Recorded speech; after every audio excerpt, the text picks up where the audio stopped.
sulok ng bansa. May kwento, may boses na nais marinig.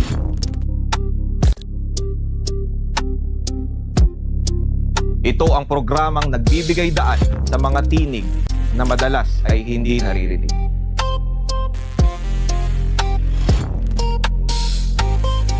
Sa bawat usapan, sa bawat opinyon, ang kapangyarihan ay nasa kamay ng mamamayan.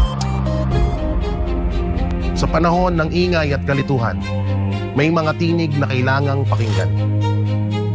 Ang espasyo ng bayan, ang entabladong walang kinakatakutan. Vox Populi, ang boses ng bayan.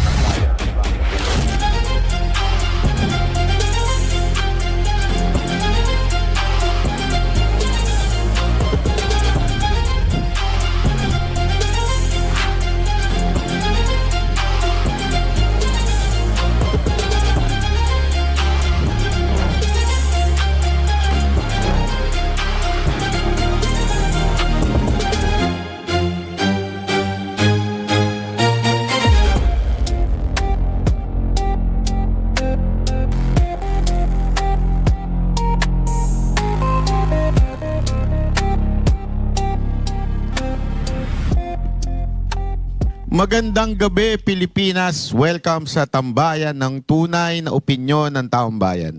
Vox Populi.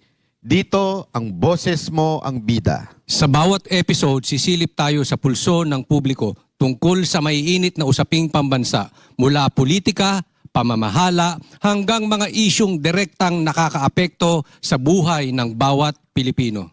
Layunin ng Vox Populi na maging tulay ng tunay na boses ng bayan.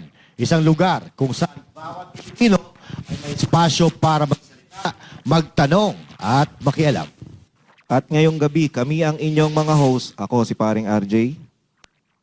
Ako naman si Martin Idea. Ako naman po si Banat Bay. At ako naman si Boss Dada. Ako po si Coach Oli. At ako naman si Jay Guevara. At ako naman, Suga Argona. Kamusta kayo lahat? Ako na kayo? naman. Lahat na nagpapurmahan ko ngayon. Gagawin ako Korea eh. Ano? Cardigan ah. I like it. I like it. Ayan, kaya tara na, makisali, makiisa at makibahagi sa talakayang nagbibigay liwanag sa ating mga pananaw. Ipakita ang inyong opinyon, magtanong at maging bahagi ng pambansang diskurso. Ito ang Vox Populi, ang boses ng bayan. Maraming salamat mga banateros. Magandang gabi sa lahat na nanonood sa Vox Populi YouTube channel at Facebook pages ng Banateros. Maraming salamat sa inyong panonood. Kamusta naman ang weekend ninyo? Ayos na ayos. Oo, share po sa lahat po ng mga nanonood ngayon, share. Napakaganda ng magiging talakayan natin ngayon dahil isang malupit ang makakasama natin ngayong gabi. Pero may sasabihin muna si Banat Bay. Astig itong makakasama natin na to, di ba? Talagang, eto, pag kanyang binigay ang opinion, talagang nayayanig ang gobyerno ni Marcos. Kaya, introduce nyo na ang ating napaka-astig na guest ngayon. Huwag na natin patagalin pa. Kasama po natin, straight from Europe, dyan sa Austria, si Attorney Harry Roque, ang former presidential spokesperson nung panahon ni dating Pangulong Rodrigo Duterte. Palakpakan yan. Maraming salamat po at magandang gabi mga Banateros. Magandang gabi Pilipinas. Ako, mukhang medyo matagal na nawala si Attorney Harry Roque sa limelight. Simula noong nagkaroon ng issue patungkol sa supposedly yung siya'y parang iuuwi dapat dito sa Pilipinas or something, mga kumakalat na chismis dyan sa Interpol red notice sa inyo. Ay, kamusta naman po ang lagay ninyo dyan sa Austria? Mabuti naman po, no? Ako'y lumipat dito sa Austria noong ika-4 ng Disyembre noong isang taon kasi meron silang rule dito sa Europa na dahil iisa na ang kanilang territorial unit, no, yung Schengen na tinatawag at EU, yung bansa na nag-issue ng visa ang siyang dapat mag-process ng asylum, no. Ang visa ko ay na-issue ng Austria, kaya matapos ng 10 buwan, lumipat tayo dito sa Austria para naman sumunod dun sa kanilang mga patakaran. So, attorney, ano na po ang ang current status ninyo? Well, ako po ay isang asylum seeker pa rin, no? Nakabinbin po yan. Nagkaroon na ako ng isang interview at ang sabi nila magkakaroon pa raw ng pangalawang interview, no? Pero habang tayo asylum seeker, meron tayong karapatan ng non-refuma, yung hindi na po pwedeng mapa-deport pabalik ng Pilipinas kahit anong gawin ng mga bangag dyan sa Pilipinas. At syempre yung karapatan na manatili na hindi po pwedeng litisin miski ako'y pumasok na walang passport o walang visa, na meron naman akong passport at visa nung ako'y pumasok ng Europa. Pero meron po ba kayong nararamdaman na effort mula sa gobyerno ng Pilipinas? Baka nakikita nyo dyan si Torre. Alam mo naman si Torre, basta may illegal na talagang makikita mo siya. Wala naman dyan si Torre. Well, palagi po talaga silang nagpe-pressure na pauwi na ko, no? Pero mabuti lang, dito sa Europa, dahil nga sa mapait na karanasan nila noong pangalawang pandaigdigang digmaan, talagang binibigyan nila ng halaga ang asylum. So matagal na po silang nagtatangka na kunin ako. Wala naman po silang magawa kasi alam ng mga Europa na mga Europeans na may mga pagkakataon talaga na kapag ikay ginigipit ng iyong gobyerno, talagang po pwede naman na kapag ikay napabalik, kamatayan ang haharapin mo dyan. Alam ko po kayo ay dating spokesperson ni Pangulong Duterte, pero kung gusto nyo ng spokesperson kasi may parang balak sumunod sa inyo dyan. Dahil ngayon, dalawa na naman ang demanda niya. Si Sir Jack Argota. Oh, yun naman. Baka gusto mo rin magpa-asylum. Ano ba ang itatanong mo kay attorney? Marami. Attorney na seryoso akong tanong sa'yo. Kung may isang bagay kayong babaguhin sa panahon ni Mayor Arkin, ano yun at bakit? Well, sana hindi nangyari ang COVID. Kasi kung hindi nangyari ang COVID, talaga naman pong naging upper middle class country na tayo sa Pilipinas, no? Kaso hindi naman natin pinili na nangyari yan, no? Talaga yung trajectory natin bago hinagupit tayo ng COVID, talagang umaarangkada na yung ating paglago bilang isang bansa, no? So panandaliang tayo ay natisod nung panahon ng COVID, pero yan naman ay nangyari din sa buong daigdig. So yan po talaga yung isa na kung po pwedeng mabago, sana mababago. Attorney, di ba nandun kayo sa panahon ni Pangulong Duterte nung hinarap yung COVID? Ngayon, humaharap naman tayo sa isang crisis din, yung gera sa Middle East. Ano pinagkaiba na nakikita ninyo sa mga balita at saka nung panahon ni Pangulong Duterte? Unang-una, wala pong kamot ulo si Presidente Duterte. Kapag may nangyari, ang prioridad ang mga Pilipino. Wala siyang pakialam kung saan kukunin ang pera, pero nung tayo sinalanta ng COVID, ang sabi niya, kumuha ng eroplano. Lahat ng mga Pilipinong mga manggagawa sa abroad, pauwiin, dahil alam ko, wala naman sila magagawa dun sa mga iba't ibang bansa kung naroon sila, no? So wala po yung saradong airspace, wala po yung saan kukuha ng pera. Ang sabi niya, humarap kayo ng pera, ibalik dito mga OFW, dahil mga OFW, yan ang dahilan kung bakit lumulutang ang ating ekonomiya. No? Napakalaking pagbabago po yan doon sa isang tao na malinaw ang pag-iisip at merong tunay na pagmamahal sa bayan, na yan po ay si Rodrigo Roa Duterte, at doon sa isang bangag na hindi talaga alam ang gagawin at wala sa tamang pag-iisip. Attorney J. Guevara nga po pala, ano po, total na pag-usapan na yung COVID. Simula ho nung umupo si Pangulong Duterte, ilan po yung utang ng Pilipinas hanggang sa matapos si Pangulong Duterte? Well, hindi ko po alam kung ano yung suma total, no? Kasi hindi ko naman memoryado yan. Pero sigurado ako, napantayan na ng 4 na taon ng administrasyon ni Marcos ang inutang ni Tatay Digong. Ang pagkakaiba, inutang ni Tatay Digong yon dahil nga sa panahon ng COVID na kinakailangan pauwi ng mga Pilipino at bumili ng mga kung ano-anong mga bagay medikal, no, para nga maisalba yung buhay ng mga Pilipino, no. So nakikita natin na bagamat umutang si Tatay Digong, yung halos sa kaparehong halaga na ay nautang na ng Marcos administration, pero yung inutang ni Tatay Digong napunta sa pangangailangan ng mga sambayan ng Pilipino noong panahon ng COVID. Attorney, Master Judea, no? Regarding dito sa mga kababayan natin dyan sa Middle East, no? Kung halimbawa, si Pangulong Duterte pa, ang presidente, kasi parang blinded sila ngayon, di alam ang gagawin eh. Kung halimbawa si Pangulong Duterte, sa tingin nyo, ano kaya yung pinakamabilis na aksyon para matulungan ang ating mga kababayan dyan sa Middle East? Unang-una tatawagan yung si Lucio Tan. Lucio, kailangan ko yung aeroplano, ibabalik natin mga Pilipino natin. Ganun kadali naman yun eh. Magbabayad ng gobyerno, akong bahala dyan, okay, paliparin mo yan. Tapos kung sasabihin nila na saradong airspace, humanap ng Karatig Airport na bukas dahil meron mang bukas dyan at kumuha ng mga bus at dalhin yung mga Pilipino doon sa bukas na airport ng say makauwi. Pero dito po talaga, ang nakita nyo naman ng gawain nitong administrasyon nito, palibasa, busy pagsisinghot ng kung ano-ano, hanggang ngayon, nandoon, nag-aantay ang mga Pilipino at ang nakakahiya, ang mga tumutulong pa, yung mga karatig bansa natin gaya ng Singapore na sila na nagsasakay sa mga Pilipino para makauwi. Ayun, Hindi idea, po mangyayari yan sa panahon ni Duterte. ayun, Hindi. idea na po yun para sa gobyerno na po pwede nilang gawin yun. Pero eto, may tanong lang ako sa inyo, attorney. Kasi noong unang flow ng nitong problema dyan sa Middle East, may mga media kasi na parang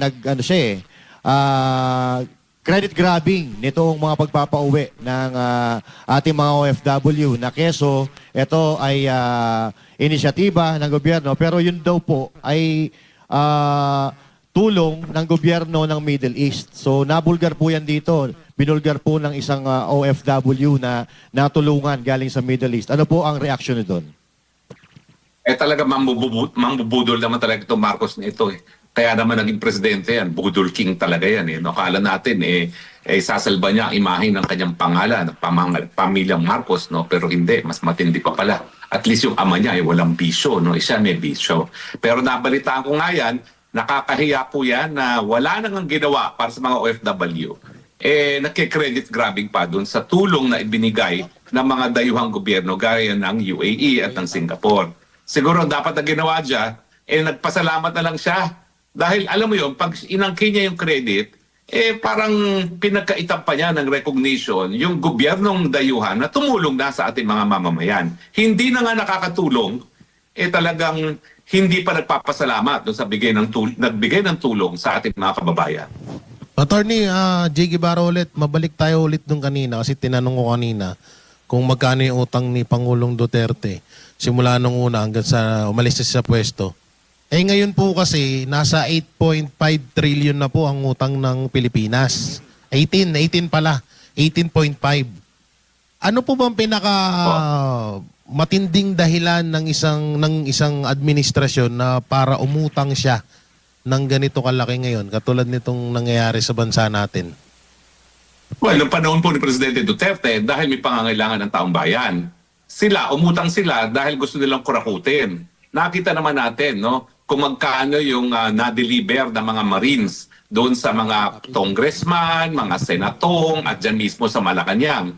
805 billion ang kanilang idiniliber.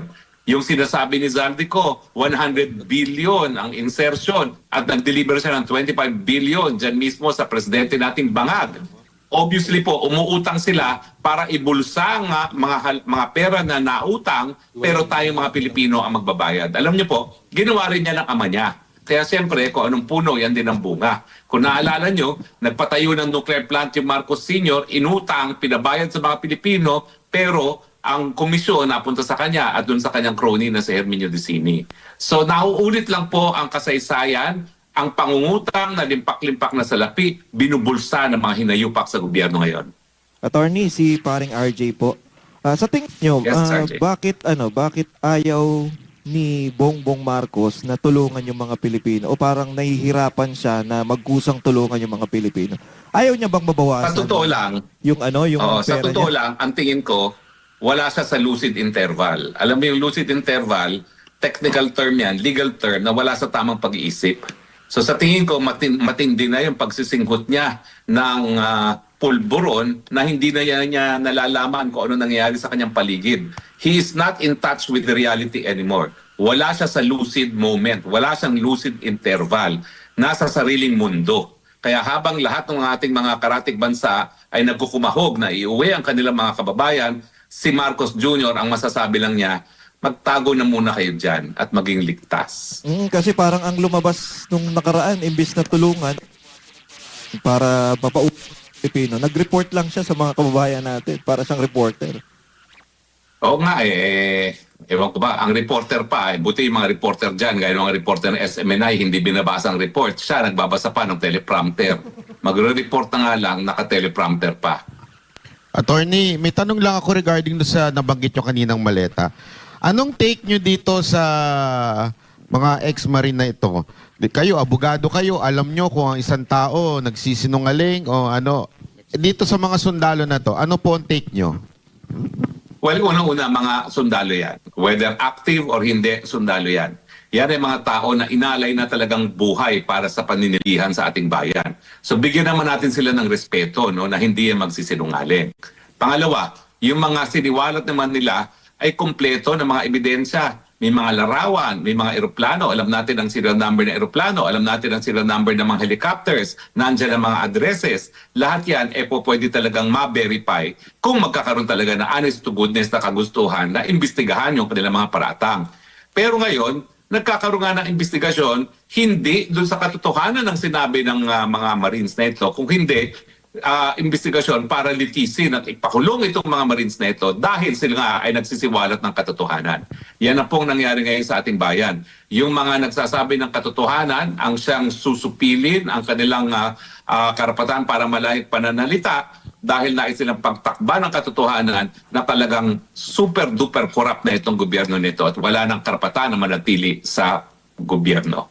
Attorney, regarding naman po dun sa comment na ni Boying Rimulya, ni Ombudsman Boying Rimulya, na meron daw, nung nakaraan pa, so nung time pa daw ni Pangulong Duterte, meron ng nahatira na maleta. Ano po masasabi niyo dito? Well, ang sigurado ko, bakit wala ako natanggap? So ako'y nasasaktan ng loob. Bakit hindi ako natakban? Hindi ako nakatanggap ng kahit anong maleta? Ako palaging nakasalang araw-araw na ginawa ng Diyos at akong ginigisa ng media dyan, no? Dahil ako ngayon boses ng Administrasyong Duterte. Siguro siya nakatanggap. So, Boying, pahingi naman dyan, no? Di ba? Huwag mo naman suluhin yan.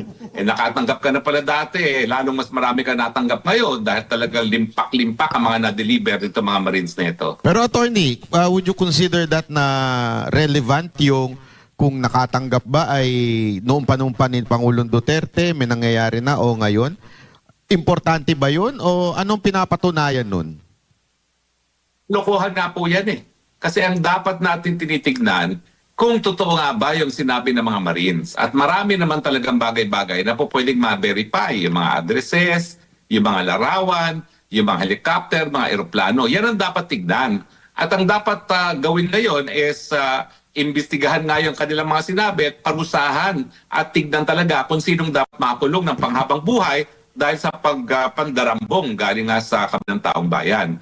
Hindi po pwede yun na magnanakaw kayo dyan sa gobyerno. Ang sagot, magnanakaw din kayo. Well, una-una, no? Wala naman pong naniniwala doon sa sinasabi nila na nagkaroon ng lantarang korupsyon sa panahon ni Presidente Duterte. Dahil ang problema ko nun talaga as spokesperson, paano ma-explain kung bakit yung mga pinakamalalapit pa kay Presidente sa panahon ng kampanya at sa kabinete ang unang-unang natanggal sa mga posisyon. At wala pa nga napapatunayan, pinapatanggal na ni Presidente Duterte dahil ang kanyang patakaran. Even a whiff of corruption ay sapat para masibak sa pwesto ang isang opisyales sa gabinete ni Tatay Digong. Ngayon, sinasabi na ng mga mandurugas talaga yung mga taong sa gobyerno, imbis na imbestigahan at tignan kung dapat nga bang tanggalin dito mga korap dito sa gobyerno, ang sinusupil pa at ang dinidiin ay yung mga nagsasabi ng katotohanan at nagtumatayo at nagbibigay ng testigo para nga po mahuli ang mga korap na yan. Attorney Roque, si Coach Oli po. Yes, Coach. Ang pinakamaingay ngayon na balita ay patungkol dito sa maleta. At nakikita natin yung sinabi ni Boying at itong ginawa ng NBI na si Director Matibag, no? Ipaliwanag nyo, attorney, sa mga katulad kong hindi abogado, ito ba'y parang inaamin ni Boying na pwedeng magamit na meron talagang confirm na may bigayan ng maleta. Doon naman sa NBI, yung legality po na parang nag-iimbestiga sila ng non-crime. Kasi ang iniimbestigahan nila yung mga mga 18 Marines, hindi nila mapatawag yung subject ng krimen kung hindi yung nagsiwalat ng krimen. Well, tama ka dyan, Coach, no? Kasi parang sinasabi ni Boying Rimulya, huwag kayong magreklamo na nagde-deliver ng maleta sa panahon ni Presidente Marcos dahil nagsimula yan sa panahon ni Presidente Duterte. ako po ay pinasisinungalingan ko na nagkaroon ng kahit anong delivery sa maleta. Pero yung sa sinabi ni Ombudsman Remulla, parang inaamin niya, totoo, nagkakabigayan, nagkakaroon ng delivery ng maleta, pero nagsimula yan sa panahon ni Tatay Digong. No? So kalokohan po yan dahil unang-una, hindi ko alam kung siya talaga ay naging kabahagi ng gobyerno nung panahon ni Tatay Digong dahil nung ako'y nasa Kongreso, 17 Congress, wala naman siya sa Kongreso noon. No? So hindi ko alam kung bakit may nalalaman siyang bigayan ng maleta. Na may katotohanan itong lantang administrasyon ni Duterte. Pagdating naman doon po sa 18 Marines, no? Sila po ay nagpunta roon bilang mga testigo sa krimen ng plunder. Pero nangyayari, sila ngayon ang iniimbestigahan.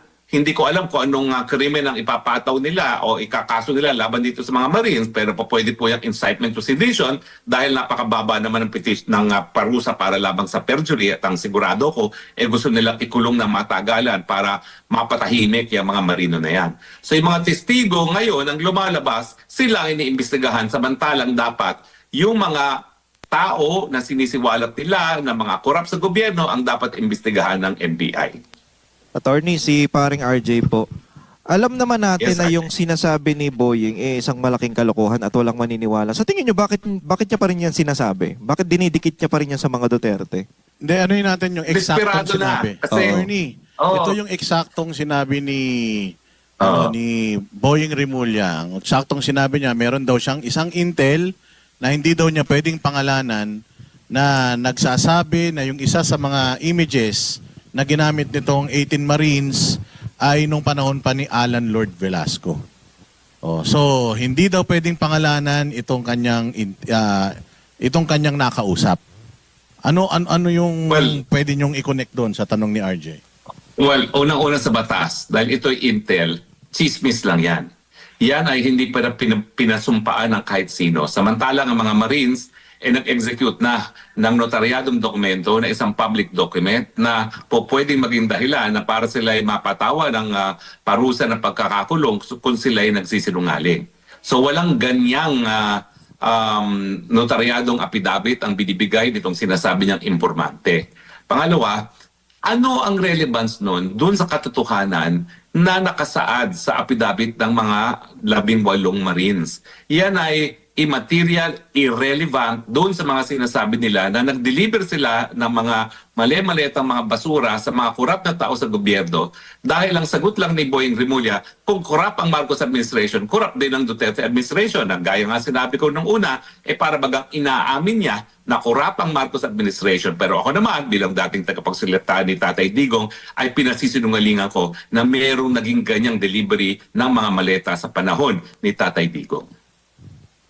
Attorney, sa mga ganyang ginagawa ng isang ombudsman, may kaukulang parusa po ba yan? Kasi ngayon lang po kasi kami nakakita ng isang ombudsman na nakatulad ni Boying Remulla. Well, ang ombudsman po ay isang impeachable officer, no? At isa sa basehan ng impeachment ay ang betrayal of public trust. At sa tingin ko, kung ganyan ang kanyang pamamaraan na pag-iimbestiga, pwede natin matawag yan na pagtataksil sa tiwalang binigay sa kanya dahil ang dapat niya gawin bilang ombudsman, talagang siya mag-imbestiga doon sa katotohanan ng sinasabi ng mga Marines. At hindi siya yung magdidismiss dyan na huwag nang paniwalaan yan dahil yan ay puro kasinungalingan lamang. Trabaho po niya yun. Siya ang mag-imbestiga. Dapat nga motu proprio, miski walang nagrereklamo. Pero itong mga lumutang na mga Marines, yan ay mga testigo na, mga complainants na at dapat talagang tignan ang katotohanan ng mga sinasabi nila. So dereliction of duty po yan kung hindi niya iimbestiga ng sinabi ng mga Marines at syempre po, no, iskandalo ng tuluyan kung ang mga nagsisiwalat ng katotohanan ang siya pa ngayong kakasuhan. Katulad po niyan, attorney, yung sinasabi niya, binibintang niya na naman sa mga Duterte ang mali-malitang pera na yan. Anong pwedeng mga kasong isampa sa kanya o sakali po? Well, sa tingin ko po, dahil siya ay impeachable officer, hindi naman siya pwedeng kasuhan ng kahit anong kaso ngayon na merong parusang pagkakatanggal sa posisyon. Kinakailangan matanggal muna siya. Pero dapat pag-aralan natin kung siya nga ba ay nagtataksil sa kanyang katungkulan, betrayal of public trust, sa kanyang hindi pag-iimbestiga dito sa mga napaka-importanting bagay na isiniwalat nitong mga dating mga Marino. Limit na lang ako. May personal ko kayo nalalaman tungkol sa nangyayari na to. Ako sa mga maliit na boys. O hindi lang ito nalaman. Well, wala po akong alam ng maleta sa panahon talaga ni Duterte. Dahil alam niyo naman, ilang gabineteng, miyembro ng gabineteng natanggal. Yung sarili niyang tagapagsalita ng kampanya natanggal dahil lamang sa chismis na korap. So ito, chismis pa lang, tinatanggal na ni Tatay Digong. Ito na, may larawan na, may ebidensya na, wala pa rin ginagawa itong gobyernong ito. Pinagtatakban pa.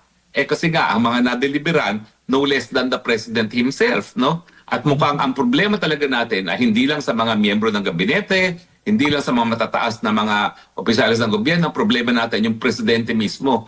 Pangalawang beses nang nadawit ang presidente rito, no? Unang-una nga, itong mga Marines na nag-deliver sila doon sa Malacanang. Tapos si Zaldico na nagsabi na siya mismo nag-deliver. At siyempre, meron pang mga yung kamag-anak ni dating E.S. Bersamin na di umano ay pinagbigyan nga, no, ni Zaldico ng pera yung kanilang kubra doon sa 100 billion na insertions na ipinasok ni Presidenteng Bangag noong 2025 budget, no? So lahat yan po ay napakahirap na pasinungalingan na ang sasabihin lang ng ombudsman ay anyway, nung panahon ng Duterte nangyayari rin yan. Hindi po. Dapat yan tignan kung tama ba yung sinasabi ni Zaldico. At sa tingin ko naman, yung mga sinasabi ni Zaldico ay nagtutugma doon sa mga sinasabi ni Gutesa at saka nitong mga Marines. Attorney, anong masasabi nyo naman po doon sa pag-handle po ng NBI doon sa issue na to, yung kanilang pagsubpina dito sa mga ex-Marines? Well, unang-una, yung NBI na yan, kaya yan naging NBI director dahil sinampahan ako ng disbarment case para sa pulboronic video. Yan ay talagang dati, opisyalis ng Marcos, ng Duterte administration na ang bilis nakalimot, no? At sa lalong mabilis na panahon ay talagang sumubok ng sumipsip dito sa Presidenteng Bangag at naging successful nga among others. Ang pinapakita niyang accomplishment sa kanyang resume yung pagsampa niya ng disbarment case laban sa akin. So ang taong gusto lang makapwesto dahil gusto niyang makinabang sa pwesto, wala namang mabuting gagawin po yan. Hindi ko nga alam kung anong kanyang kakayahan para maging NBI director, no? Dahil ang mga naging trabaho naman niya has nothing to do with criminal investigation, no? So sa akin, malungkot po dahil yung NBI naman yan, binuo yan ng batas para magkaroon ng patas sa investigasyon sa mga krimen kapag ang mga kapulisan mismo ang gumagawa ng krimen. Kaya ang dapat nga pong ginagawa nitong NBI, sila nga ay dapat nangunguna na pag-iimbestiga dito sa katotohanan ng sinasabi ng mga Marines na ito at hindi silang dapat na nanggigipit dito sa mga Marines na ito. Pero sa tingin ko po, nakakalungkot na yung mga testigo ngayon lumalabas silang naiimbestigahan pero hindi ko po alam kung ano pang kasong isasampa ng NBI laban sa kanila. Attorney, si Judea po, no? Ang naratibo lagi ni Claire Castro ay itong si Pangulong Bongbong Marcos ay against talaga sa korupsyon. Kumbaga parang gusto matapos ni Pangulong Marcos ang korupsyon sa Pilipinas. Kung halimbawa, ang nakaupo ngayon ay Duterte administration, bigyan ulit natin ng idea kung paano nila i-handle ang korupsyon.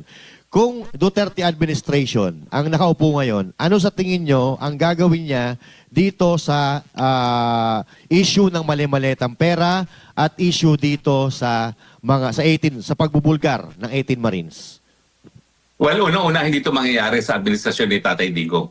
Kasi si Tatay Digong hindi magnanakaw. Hanggang ngayon, bago siya kinidnap, nakatira siya sa Bahay Kalapati.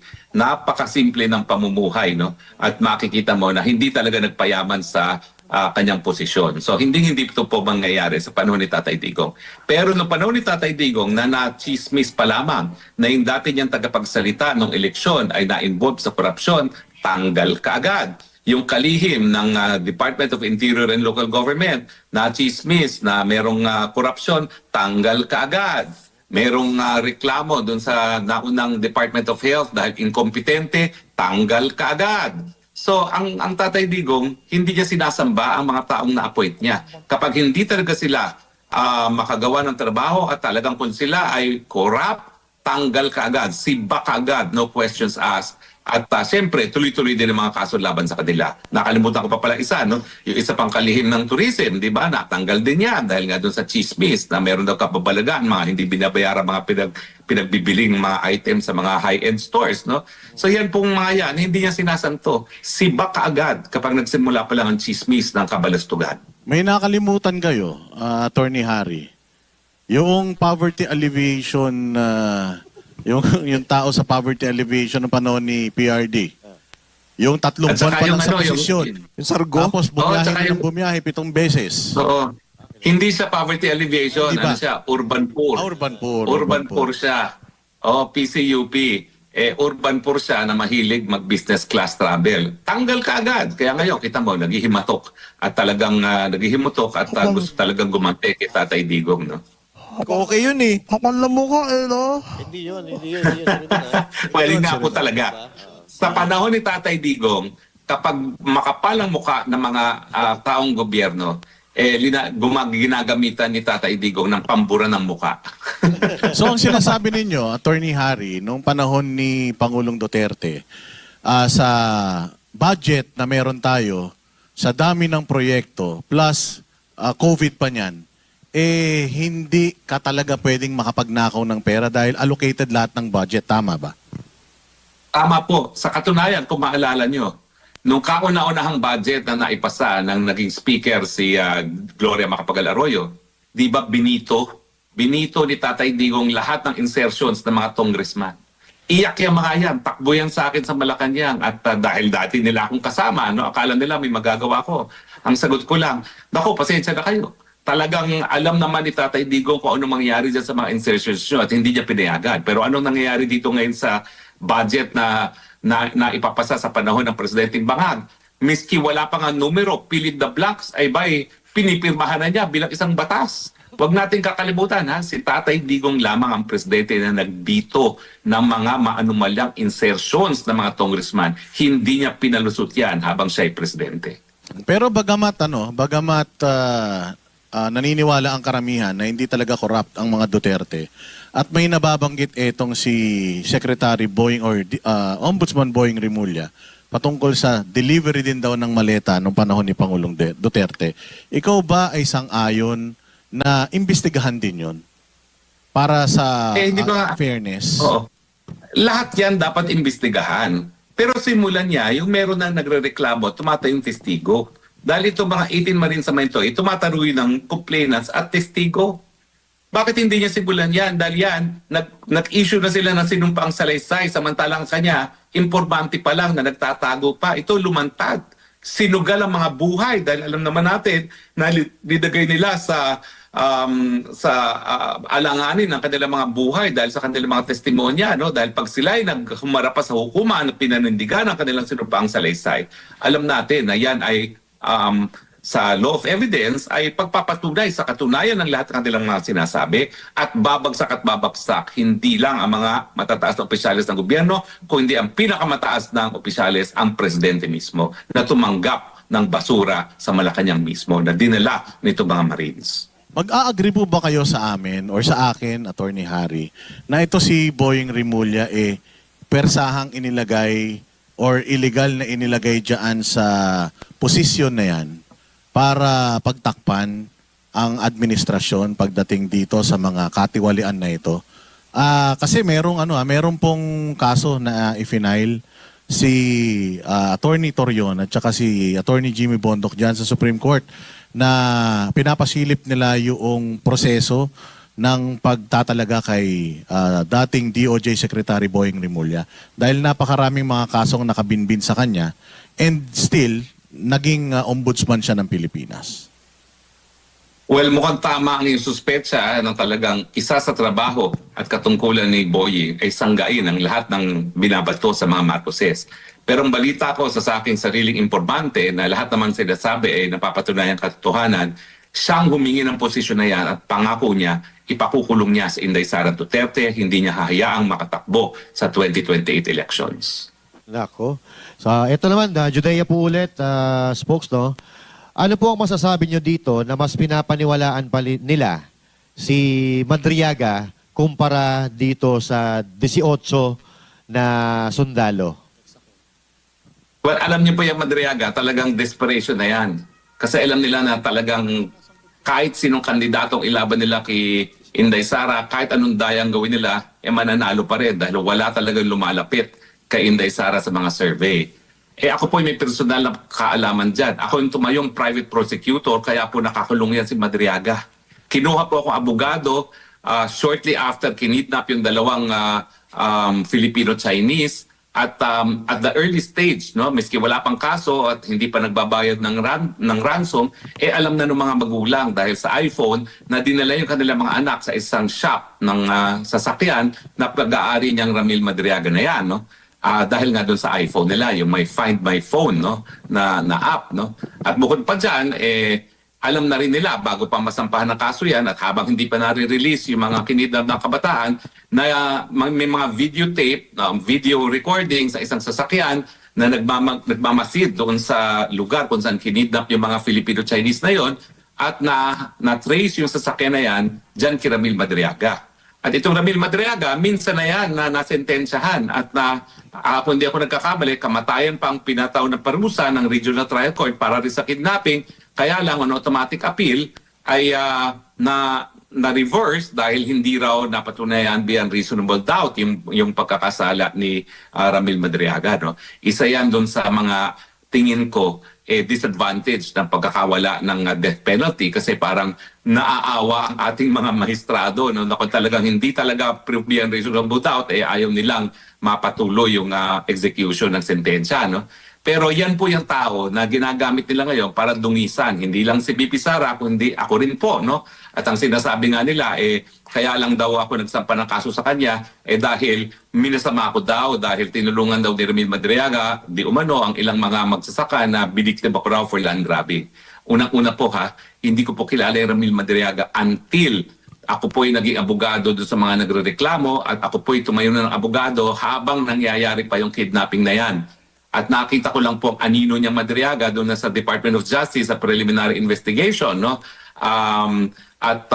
Nawala nga siya matapos siyang umapil sa preliminary investigation at napilitang magtago at nahanap naman niya ng mga kapulisan dahil isa siya sa pinaka-most wanted na kriminal sa Pilipinas, no? So, hindi po totoo yan na meron akong hinanakit sa kanya dahil hindi naman ako nag-imbento ng kaso sa kanya. Yung mga kidnap victims ang tumistigo sa hukuman mismo at kinilala siya bilang isa sa mga kidnappers at ang kapulisan ang nagkilala dyan kay Madriaga bilang leader ng Madriaga Notorious Madriaga Criminal Syndicate Group. No? So, wala pong hard feelings. Ang totoo po niyan, ang hukuman na dumitinig ng kaso, bagamat hindi pa siya sentensyado, ay nagdesisyon na hindi siya po pwedeng magpiyansa para sa panandaliang kalayaan niya dahil ang ebidensya laban sa kanya ay malakas. So yan po yung tao ngayon na ginagamit nila para dungisan itong si BP Sara.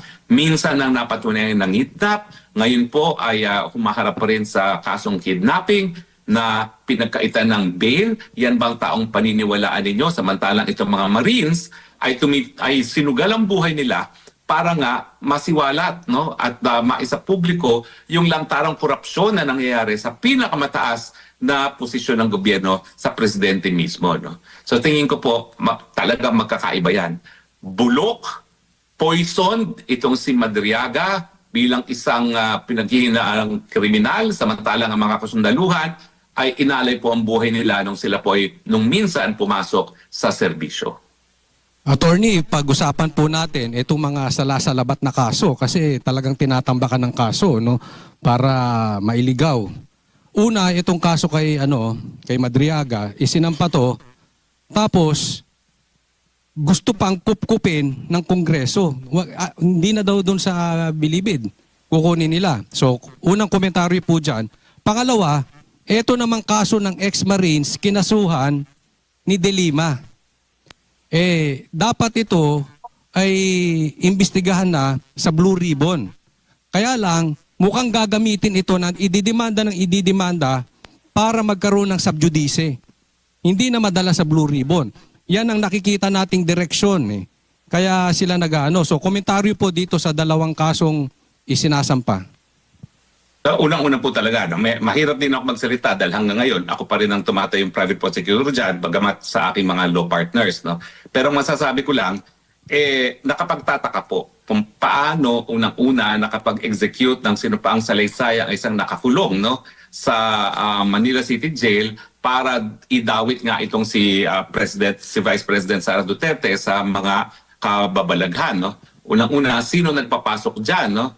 At mukhang sa tingin ko lang, no, obvious na ang kanyang mga paratang labang kay BP Sara, ang kapalit dyan, una-una, ito nga VIP treatment, aalisin siya sa Manila City Jail at ilalagay doon sa House of Representatives na hindi natin alam kung talagang siyang ikukulong pa doon o bibigyan na lang ng isang opisina na para doon siya tumira. At pangalawa, I am sure, nangangako sila at pinipressure naman talaga yung mga magulang ng mga kidnap victims nito na i-atras ang kaso, no, nang mawala ng kaso o di naman kaya. Kung siya ay masentensyahan, bibigyan siya ng pardo ng presidente. No? Kaya naman gawin ng presidente yan. So sa akin malungkot na merong mga buhay at aktual na mga biktima ng karumal-dumal na mga krimen na gaya ng kidnapping na ngayon ay mukhang hindi makakamit ang katarungan dahil nagsisinungaling itong suspected na kidnapper nito at talaga namang ilang beses na may criminal charge laban sa kanya para lamang siraan si BP Sara. At pagdating naman doon sa mga marino, siyempre po, alam po natin yan, nagigipitin nila yan. Una-una ang gusto nila, hindi na lumantad yung iba pang may mga alam na personal na kaalaman sa pagde-deliver ng mga basura dahil alam ko meron pang 12 na dapat testigo ngayon natatakot na dahil nakita nila kung ano nangyari doon sa 18 na ginigipit nga. At pangalawa, tama rin po kayo dyan kasi meron namang desisyon talaga ang Korte Suprema na kapag ang kaso ay nasa hukuman na hindi na dapat i-discuss sa Senado. Pero actually, nabaliktad na po yung desisyon na yan, no, sa isang kaso involving si Senator Jinggoy Estrada. No? So hindi na po yung balakid talaga kung gugustuhin talaga ng Senado o ng Kongreso na magpatuloy ng investigasyon miski meron ng kasong perjury o kung ano man ang kaso na isasampa nila sa 18 Marines na yan, hindi na po balakid yan para ituloy ang investigasyon. Unless ayaw talaga nilang ituloy dahil ang nakikita natin sa Senado ngayon para talagang gusto na nilang tuldukan ng investigasyon na hindi pa nadidiskubre kung sino talaga ang mastermind nitong mga kabalastugan nito at ang tinutukoy po ng ebidensya, walang iba kundi ang presidente mismo. So sa madaling salita, magandang balita yan dahil hindi na nila magagamit. Pwede nang imbestigahan ng Blue Ribbon ito. At sa tingin ninyo, dapat bang iuna na to sa Blue Ribbon? Well, alam nyo, jurisprudence says po pwede na. Ang problema natin, yung Blue Ribbon ayaw mag-imbestiga. At mula nang napalitan si Senator Marcoleta, nakita naman natin na parang ang gusto pa ng Blue Ribbon, itago ang katotohanan sa taong bayan. At marami talagang nagkaroon ng disgusto sa asta nitong si Senator Lacson na dati-rati hinahangaan dahil talagang siya naman yung nangunguna sa pagsisiwalat ng mga kabalustugan pagdating sa national budget at pagdating sa pork barrel. So marami at isa na ako doon na nagtatanong, bakit kaya nagbago ngayon ang paninindigan ni Senator Ping at mukhang siya pa ngayon ang naging hadlang para isiwalat ng katotohanan na ang mastermind talaga dito sa flood control scam ay walang iba kundi ang presidente ng Pilipinas. Bilang part ng prosecution team dito sa kaso ni Madriaga, meron po kayong communication sa mga pamilya na nabiktima niya. Ano sa tingin ninyo yung mararamdaman ng mga ito na katulad ng sinabi nyo kanina, binibigyan pa ng VIP treatment or nais bigyan ng VIP treatment ng kamara itong si Madriaga?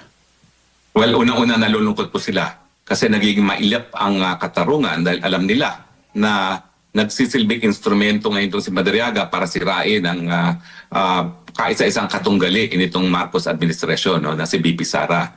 Pangalawa, nababahala din. Dahil nung minsan na silang nabiktima ng Madriaga, alam mo kasi ang relasyon nila kay Madriaga, dating security provider yan, ang nangyari bantay sa lakay. Siyempre, nag-aabala sila dahil kung dati walang presidente na nasa likod dito si Madriaga, abay, mas matinding krimen ang pwedeng gawin nito, mas matinding resback ang pwedeng gawin sa mga pamilya nito, ngayong kampante siya na ang presidente mismo ng Pilipinas ay nasa likod niya. At pangatlo, nalulungkot din dahil talagang mailap nang magkaroon ng katarungan dito sa bayan natin habang naririyan ang Marcos administration.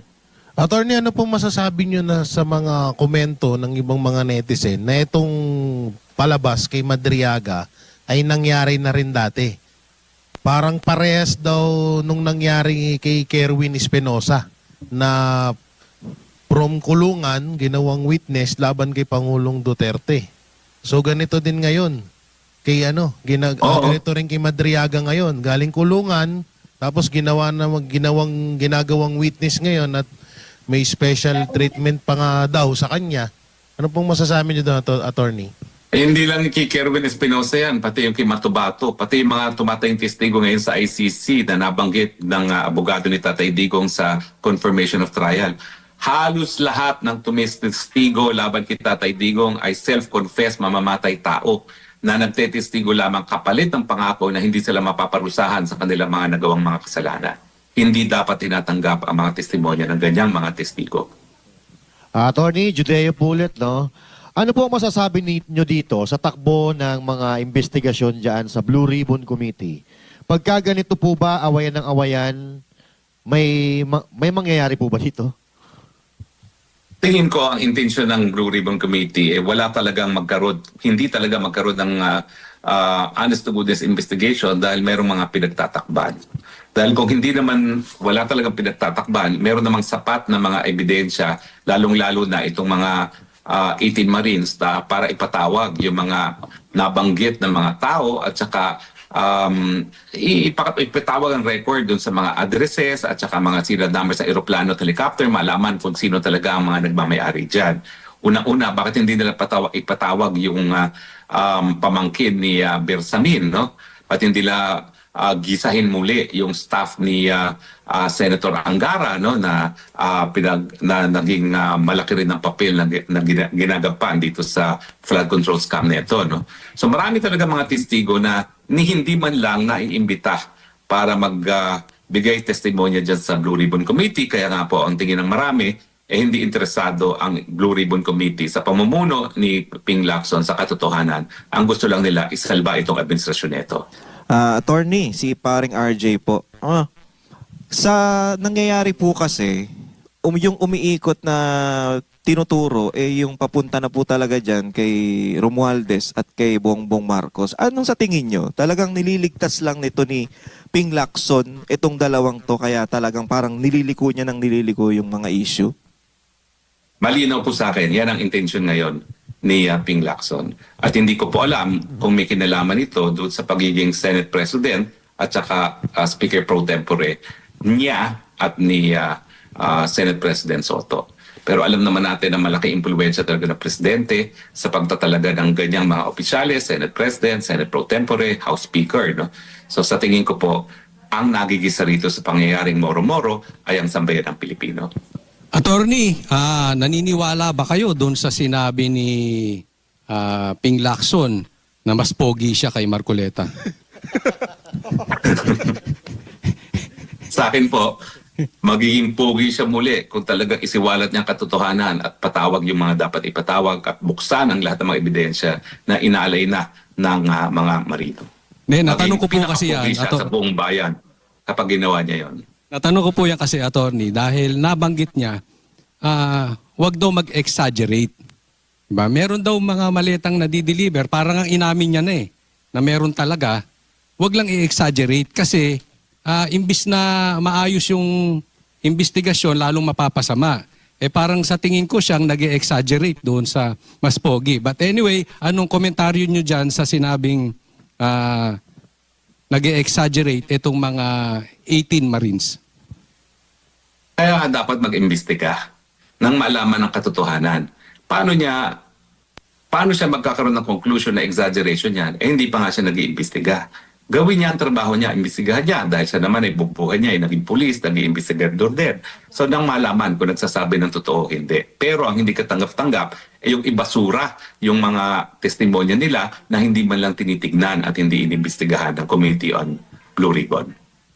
Attorney, no? Dito sa nangyayari sa ating bayan, napakagulo, na parang yung gobyerno ba natin, wala na nagagawa para sa mga Pilipino, kundi parang pagsangga na lang dito sa mga binabato sa kanilang issue. Pagka ganito ba, nang magtuloy-tuloy yung 2 taon pa na natitira ni Pangulong Bongbong Marcos, ano po kaya ang ma-achieve pa nila dito? O meron pa bang ma-achieve? O magpapatuloy na lang ito sa pagsangga ng mga issue na ibinabato sa kanila? Well, tingin ko po, yung mga nangyayari sa mundo ngayon, itong gitnang silangan, ang kinakailangan natin ay isang presidente na nasa tamang pag-iisip at mayroong kakayahan kung hindi tayo isalba sa sakuna, magbigay man lang ng pag-asa, no, na lilipas din ito na hindi natin nakikita dito sa presidenteng ito. Kung magpapatuloy po ang status quo, sa tingin ko po, wala na tayong maaabutan sa 2028. Baka mapulbos na ang buong bayan at mukhang wala na tayong pag-asa na makabangon sa lahat ng mga paghamon na hinaharap natin ngayon na nadagdagan pa dahil dito sa gulo ng gitnang silangan. Lilit na daw ako.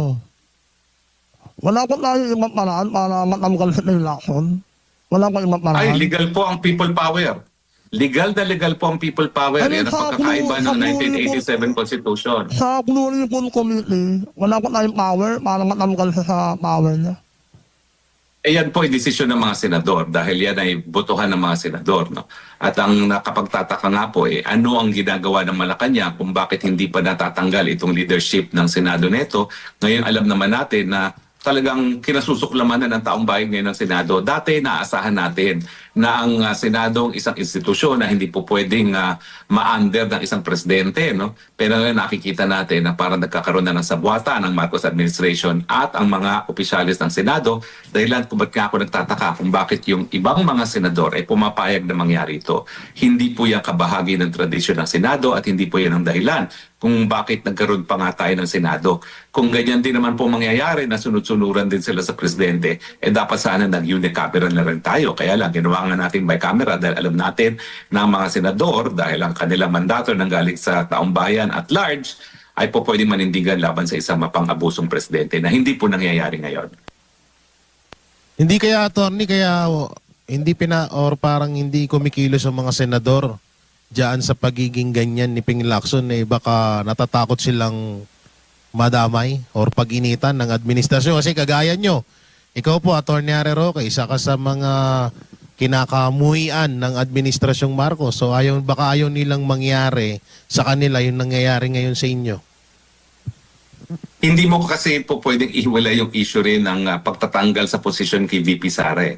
Lahat ng ginagawa ng administrasyon ngayon para takutin din ang mga senador na pag hindi kayo bumoto para tanggalin si Inday Sara, yung mga kasalanan ninyo na alam naman namin kung ano yung mga yan dahil lahat naman sila ay kumita sa infrastrukturang mga proyekto, no, ay malalantad.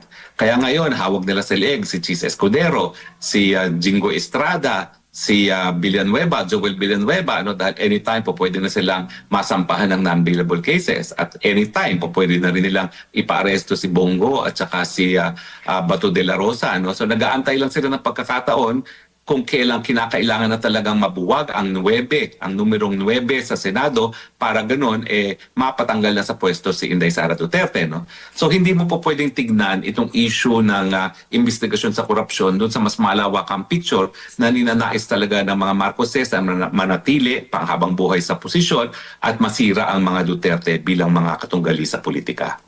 Hindi kaya, attorney, na itong mga ibang senador na to kaya ayaw ding talagang kumilos laban dito kay Senator Ping Lacson? Hindi kaya nakatanggap din sila ng mali-maletang pera? May kumalat na text messages, Attorney Harry. May kumalat na text messages na nakatanggap daw yung mga kandidato ng alyansa. Oo, may nakatanggap daw sila in ng fact, campaign funds. Meron pong testimonya, kundi nanggaling to kay Zaldi, may testimonya na talagang napakalaki ang binigay na pondo ng administrasyon galing dito sa flood scam, galing sa agricultural smuggling, galing sa confidential funds, no, para doon sa mga kandidato ng administrasyon itong huling eleksyon. No? So meron po yan, kasama po yan sa naging testimonya ni Zaldico, kung hindi ako nagkakamali. No? So meron na po nagsabi na ganyan nga. Pero ang katotohanan, alam nyo, ang pinagmulan lahat ng ating problema ay yung pagtanggap ng taong bayan sa tinatawag na SOP.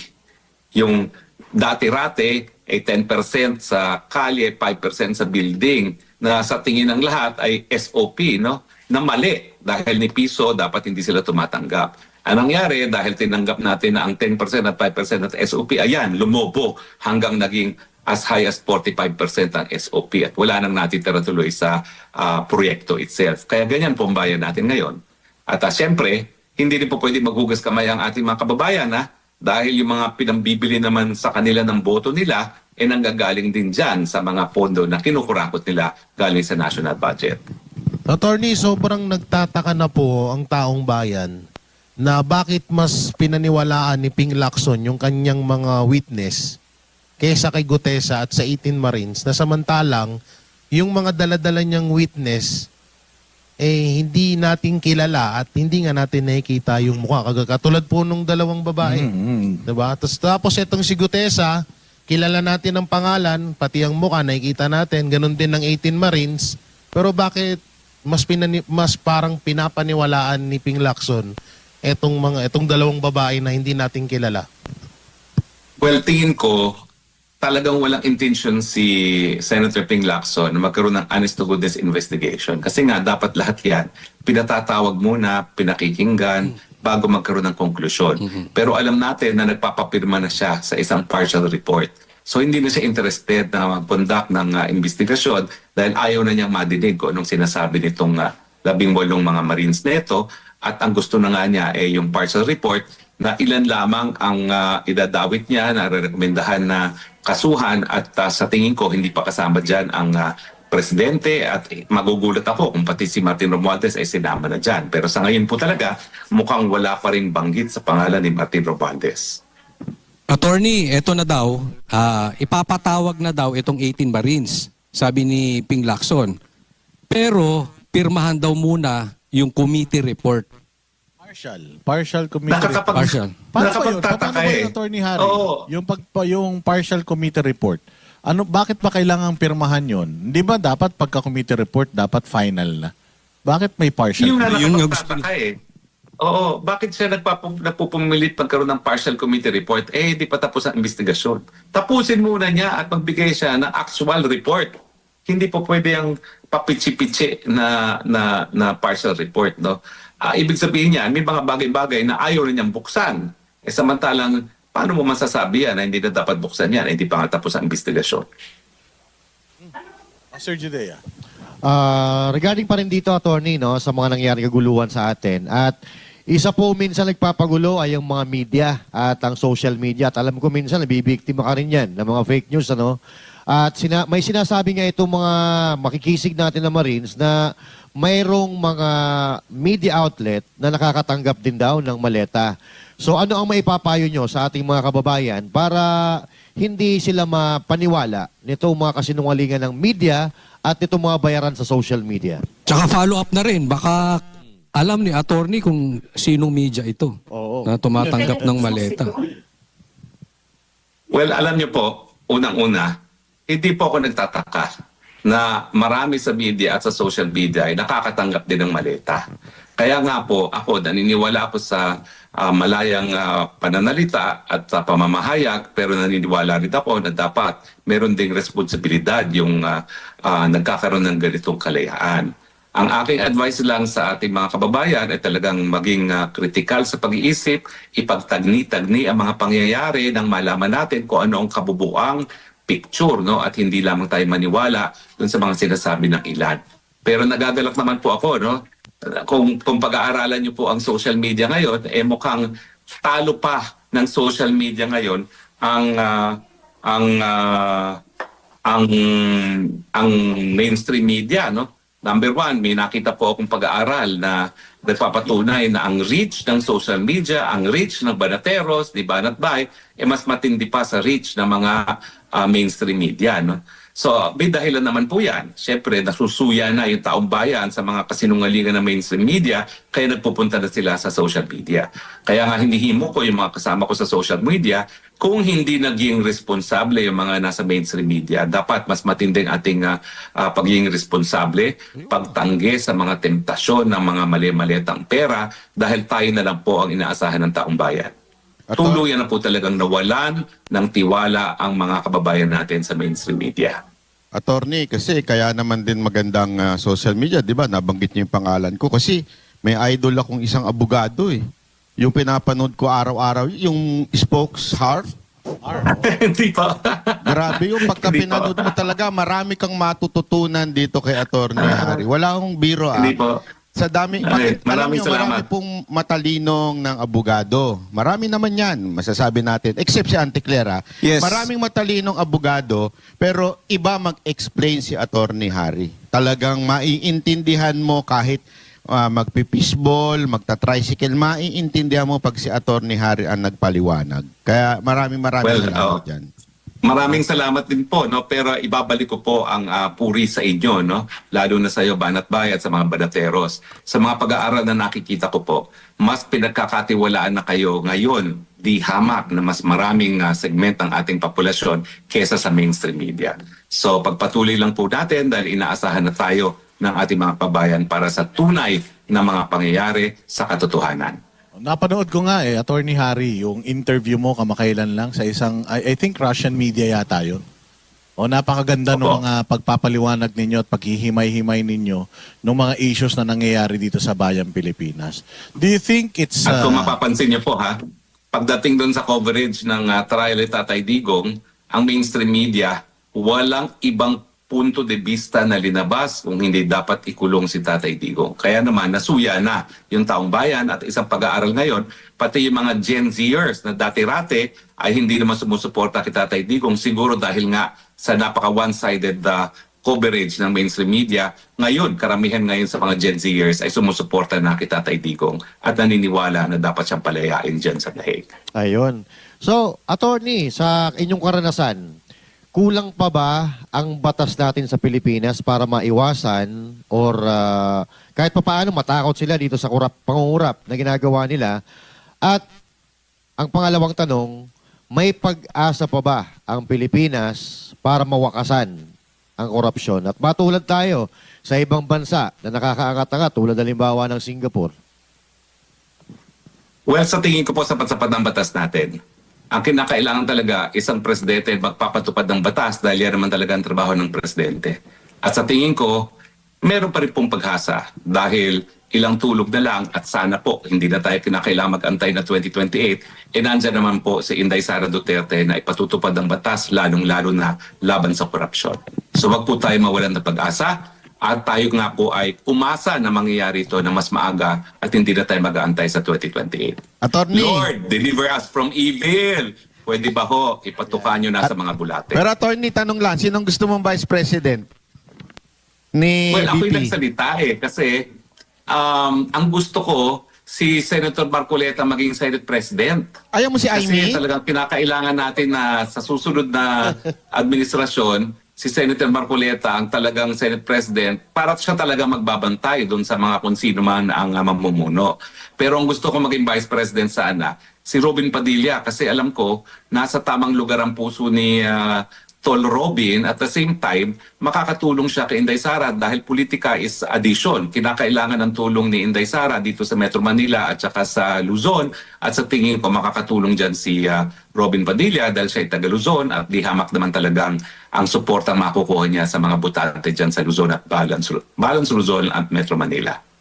Attorney, ayaw mo si Senator Amy? Ay, definitely hindi po. Pasensya na po. Kaibigan natin siya pero tama na po mga Marcos. Alam niyo naman, ang kasaysayan ng Pilipinas talagang gumagapang tayo pag dumadaan ng Marcos sa ating kasaysayan. Tama na po yan. Pagbigyan na naman natin ng iba. Kaya love na love kita, Attorney Harry, dahil sa mga ganyan mo paano naman yung isang napapabalita? Nako, medyo controversial. Si Attorney Leni Robredo. Tingin ko po si Leni Robredo sinayang niya ang pagkakataon. Hindi kasi niya maintindihan kung saan niya ilalagay ang sarili niya. No? So maging malinaw muna siya kung anong gawin niya kung anais niyang gawin para sa bayan nang sa maintindihan din siya ng taong bayan at makabigay siya ng pagkakataon sa mga darating na panahon. Pero ngayon po na napakatindi ng pagsubok na hinaharap ng bayan, ang kinakailangan natin isang gayang Inday Sara Duterte na matindi ang paninindigan laban sa korupsyon, matindi ang paninindigan para sa pagpapatupad ng batas at mayroong tapang para harapin ang lahat ng mga pagsubok gaya ng nangyayari ngayon sa Gitang Silangan pero meron ding malasakit para sa ating mga kababayan. Hindi, Attorney, ibig ko sabihin, Vice President ni BP Sara Duterte si Robredo. Ay naku, kalimutan na po natin yan. Kasi parang ano po yan, parang yin and yang, hindi sila pwedeng magsama. Mamaya pupunta tayo sa sa pagtakbo ni VP Sara at sa iba pang mga issues ng impeachment ni VP Sara. Kasi nabanggit na rin lang naman ni Banat Bay na napakahusay ng Harry Roque, tagapagsalita talaga. Kung ikukumpara mo yung sarili mo o yung standards na sinet ninyo noong panahon ni Pangulong Duterte, dahil magaling mga spokes noon si Abella ba? Si Abella, ikaw, si Panelo. So, kung yung i-compare mo sa panahon ninyo at saka yung spokesperson, Yusek, ng Malacanang ngayon, anong masasabi nyo? Attorney, dagdag ko na rin. Yung dati, si Llamas. Well, ako po, ibang pananaw ko dyan. Hindi ako naniniwala kay Claire, pero nais ko rin siyang manatili. Kasi nais ko talagang bumaba na sa pwesto si Marcos at sa tingin ko, ang pinaka-influential para kasuklaman si Marcos ay si Claire Castro. She's doing a very good job na linalaglag ang sarili niyang presidente at kung hindi matatapos ang termino ni Marcos, dahil na rin yan because of a large part kay Claire Castro na dahilan kung bakit lalo pang nabubuisit ang taong bayan sa isang palpak na presidente. So thank you, Claire Castro, at pinadadali mo ang aming trabaho. So, attorney, si paring RJ po, naniniwala po ba kayong talaga nilagay dyan si Claire Castro para banatan lang yung mga Duterte? Well, tingin ko yan ang intensyon. Kaya wala silang pakialam kung walang simpatsya na nakukuha ang Malacanang ngayon galing sa taong bayan. Pero tingin ko na overestimate nila yung kagustuhan nilang sirain ng mga Duterte kasi ang naging resulta habang sinisiraan ng gaya ni Claire Castro ang presidente, lalong napapamahal ang mga Duterte sa taong bayan. Kasi nga, hindi nila nagugustuhan ang asta at mga pananalita nitong Claire Castro. Attorney, pag nakulong ba si Marcos, kasama si Auntie Claire, kasama si Claire, kasama si... Yan po ang ultimate nightmare. Kinakailangan roommate silang dalawa. Okay. Ang kulit mo, attorney, ha? Yan ang pinakamasaklap na parusa pagkakakulong habang buhay kasama sa maliit na karto si Claire Castro. Ang saya nun. Aawayin na ni First Lady yun. Uy, Kasi pagka dumikit kay BBM, bad shot eh. Di ba? Kaya nga, Hindi. yung Si ano pagkulong naman, si First Lady, dapat ikulong kasama si Larry Gadon sa isang maliit na kwarto. Attorney, speaking of Larry Gadon, may hamon yan.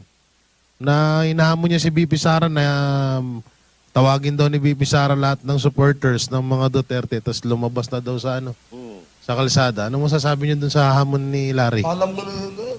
Naku, wag na natin pag-usapan si Larry Gadon, no? Record holder yan, no?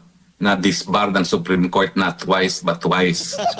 Hindi ko talaga maisip kung paano mangyari yun, no? Isang beses ka ma-disbar, sapat na, pero 2 beses pa, no? So parang hayaan na lang natin yan, hindi na pinag-uusapan yan, mga ganyan. Pero attorney, meron akong isa pang tanong. Kasi alam naman natin na si Claire diri dyan kay Bongbong Marcos noon. Pero meron siyang sinabi, sana ang susunod na Pangulo kagaya ni PBBM. Ano masasabi niyo dito? Sino po yan? Si Claire Castro.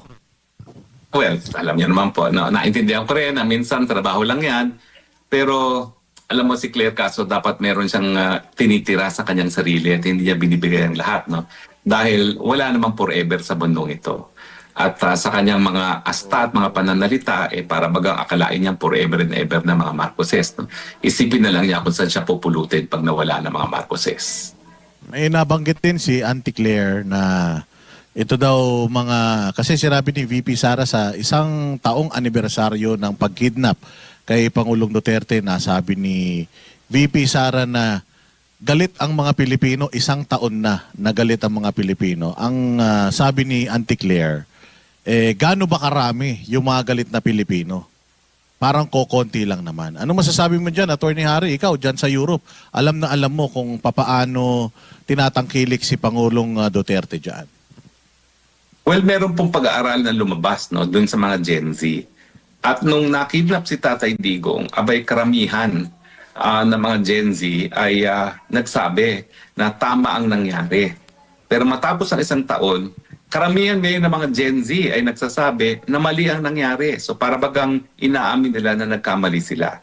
Sa tingin ko po, importante itong pag-aaral nito, lalong-lalo na dahil ito ay pananaw ng ating mga kabataan, no, na sila naman talagang pag-asa ng bayan. Ito ay nagpapakita na naintindihan na ng taong bayan kung bakit mali ang pagkikidnap kay Tatay Digong papunta dyan sa Dahig. Dahil ito ay labag sa ating pagiging soberenyang bansa na dapat lahat ng krimen na di umani nangyari sa teritoryo ay lilitisin lamang ng mga Pilipino.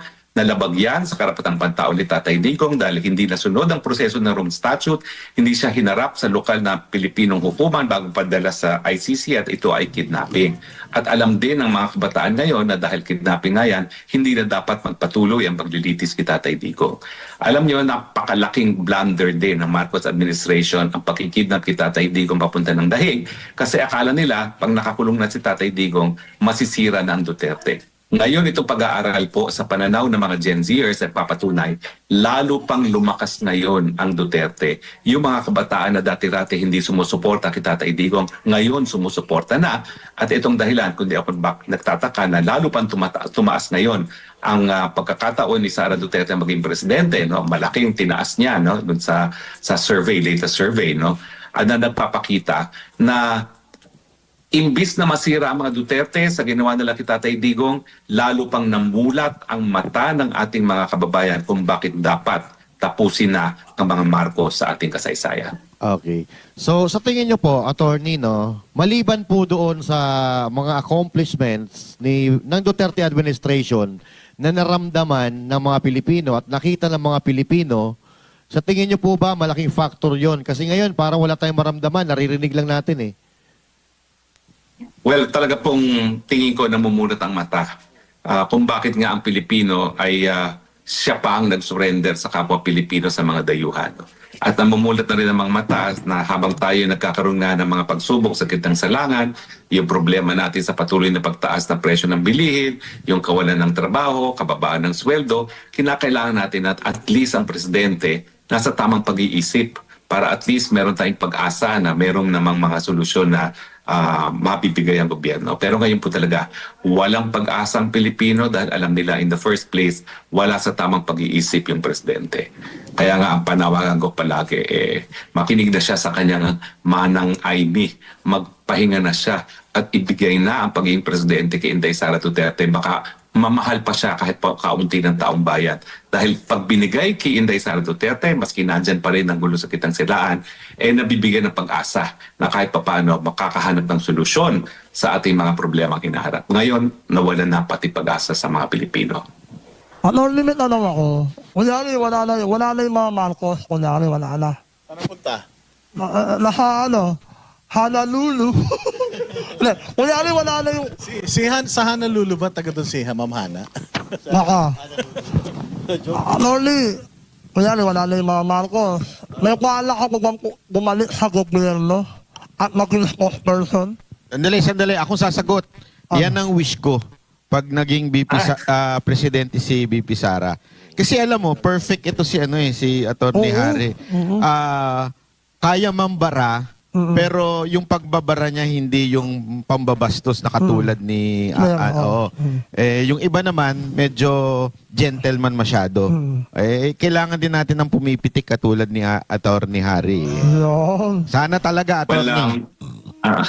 Salamat po sa tiwala, no? Pero ako po, dahil ako'y nawalay na sa aking pamilya, sa mga mahal sa buhay na 1 taon at kalahati, nais ko lang po bumalik sa ating inang bayan.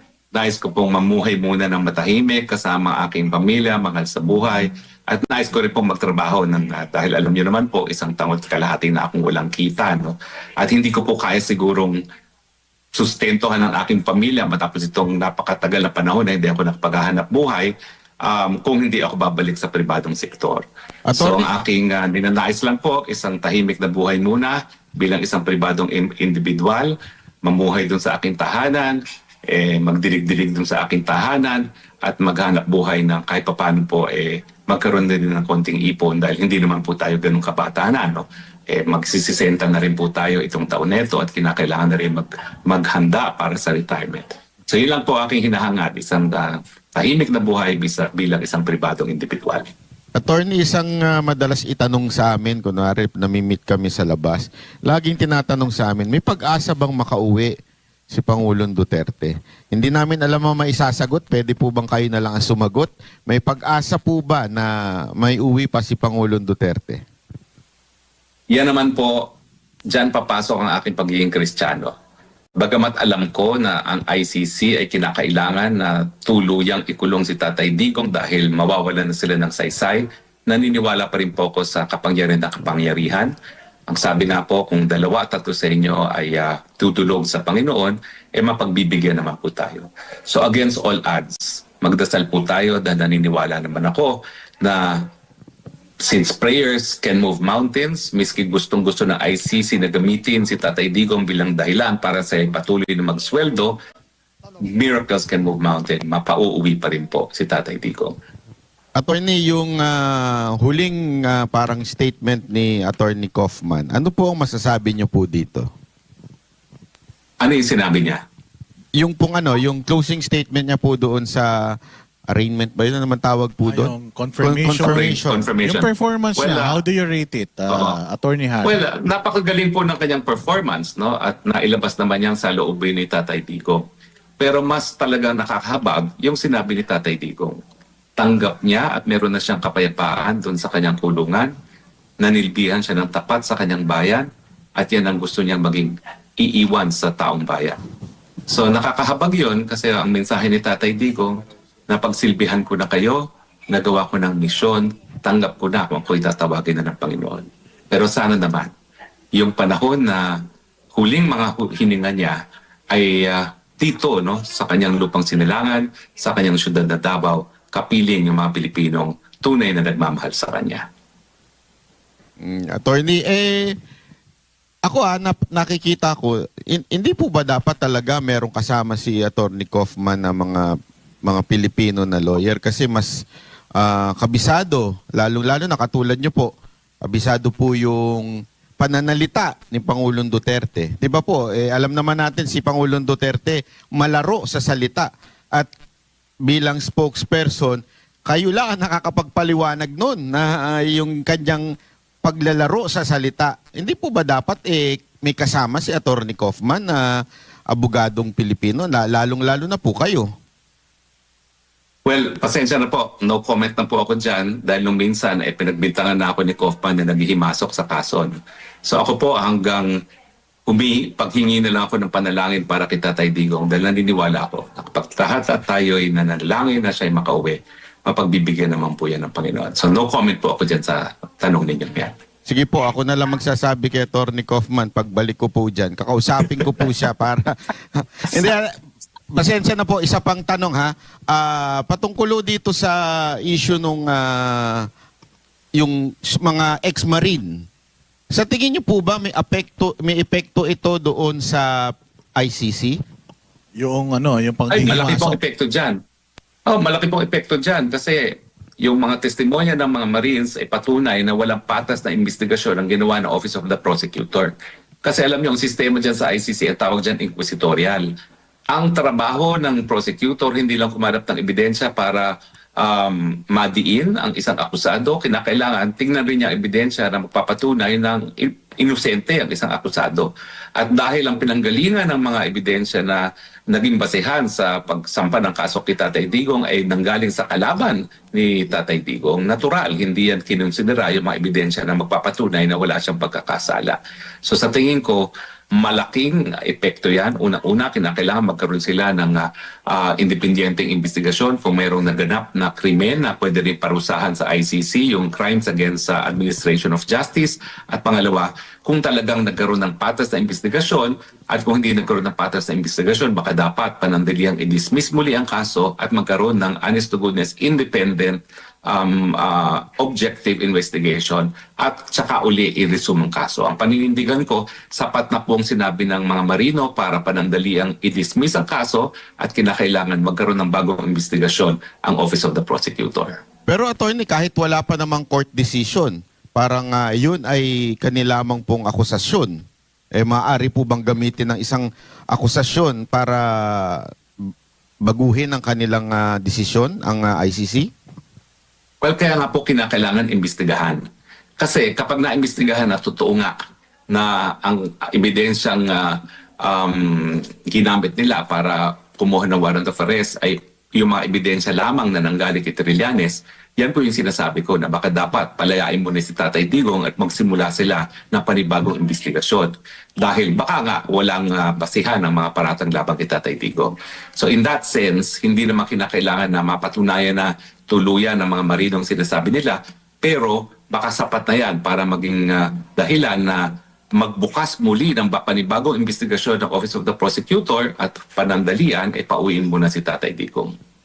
Paano to, attorney? Kasi itong sa usapin ng jurisdiction at isinampa na itong kay PRRD patungkol din sa habeas corpus, kung magdesisyon ang korte in favor of PRRD tapos ayaw pakawalan dito sa ICC, sino bang dapat masusunod dito? Well, sa akin po kasi wala nang pag-asa ang remedyo sa ICC. Ang aking remedyo ay doon sa karapatang pantao. Meron tayong mga international human rights mechanism na po pwedeng puntahan at dahil si Tatay Digong ay nakakulong sa Europa, nandyan yung European Court of Human Rights. Pero bago ka makarating sa European Court of Human Rights, dapat mag-exhaust ka muna ng domestic remedies. Kaya nung minsan, minungkahi ko na nga na dalhin ang issue ng kidnapping sa hukuman ng Holland, ng Netherlands. Kasi yan yung tinatawag na exhaustion of domestic remedies. At kung hindi magdidesisyon nga yung hukumang Holland na ang pag-kidnap ay illegal at hindi pa dapat maging basihan para magkaroon ng jurisdiction ng hukuman, tsaka dudulog dun sa European Court of Human Rights. Kaya nga sinasabi ko, meron namang mga remedyo sa labas mismo ng ICC dahil sa tingin ko talaga sa katayuan ngayon ng ICC na nakasalalay ang kanila pagpapatuloy sa kaso ni Tatay Digong, hindi natin maaasahan na makapagbibigay ng katarungan ng ICC kay Tatay Digong. So sa madaling salita, attorney, wala nang pag-asa kahit magdesisyon ng Supreme Court in favor of PRRD na puwersahin yung ICC or puwersahin yung gobyerno ng Pilipinas. Sa labas na lang ang solusyon natin. Siguro hindi po importante yung desisyon ng Korte Suprema sa ICC, pero magiging importante po yan sa desisyon ng International Human Rights mechanisms. Kasama na yung desisyon ng Dutch Court. Kasi kung nagkaroon ng desisyon sa Batas Pilipinas na labag sa karapatang pantao ang nangyari kay Tatay Digong at dudulog si Tatay Digong doon sa hukuman ng Netherlands kung saan siya nakakulong at sinasabi, ito nga po, ayon sa aking sariling hukuman, nalabag ang aking karapatan. Ang tanong, linalabag nyo rin ba ang karapatan ko habang ako'y nakakulong dito sa Netherlands? At dapat naman sagutin yan ng isang lokal na hukuman sa Netherlands. Attorney, I think this is the first time na nagkaroon ng isang leader na inuusig dyan sa ICC na mayroong mga taga-suporta araw-araw dyan sa labas ng The Hague.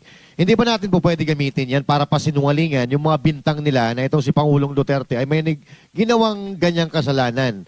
Dahil sa kabila ng mga bintang na yan, marami pa rin tao na nagmamahal sa kanya. Hindi ba po pwedeng gamitin yan kahit papaano na para kontrahin yung mga bintang sa kanya?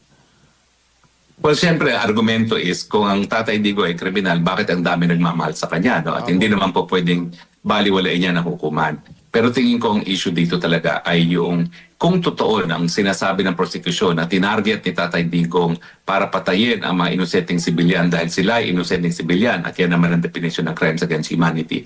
Bakit sa lahat ng mga scientific survey nagpapakita na halos lahat ng mga mahihirap na di umano tinatarget ni Tatay Digong para patayin dahil sila ay sibilyan, napakatinding pagmamahal kay Tatay Digong. Sa tingin ko, hindi mababaliwala yung ganyang realidad ng kahit sinong hukuman. Isang taon na po na nandiyan si Pangulong Duterte sa The Hague. And nanggaling po kami ni Banat Baydjan noong nakaraan.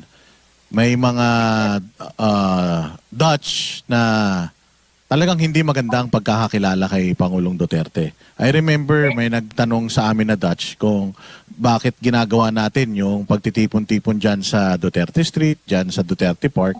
Sinasabi nila na PRRD, wala daw sana dyan kung hindi siya masamang tao. Do you think sa isang taon na nagtitipon-tipon tayo dyan, naging effective tayo na ma-convince ang Dutch people, yung mga ibang yung mga residente dyan sa Europe, na itong si Pangulong Duterte ay politically harassed lang, kaya nandiyan dyan?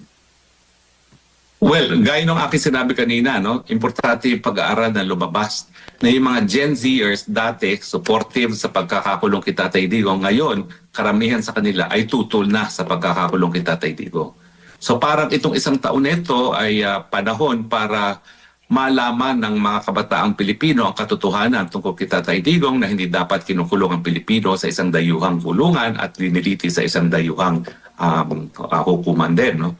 Ganon din po ang tingin ko nangyari sa publiko dito sa Europa. Bagamat ang paratang sa kanya ay siya ibang mamamatay tao, una-una yung patuloy na pagpapakita ng pagmamahal ng mga Pilipino kay Tatay Digong dito sa Dahig, nagtatanong yung mga Dutch lalo na, no? Bakit mahal na mahal pa rin sila kung siya ay totoo na sinasabing mamamatay tao? No? At sa tingin ko sa walang batid na pagmamahal na pinapakita ng mga Pilipino, nagtataka ang mga Europeans kung bakit ang isang kriminal, kung siya ay tunay na kriminal, ay mamahalin ng ganito. So marami sa tingin ko ang namumulat ang mga mata na may dahilan kung bakit namamahal ng ganito si Tatay Digong, at yan ay dahil hindi siya kriminal, kundi siya ay nanilbihan ng tama sa kanyang mga kababayan.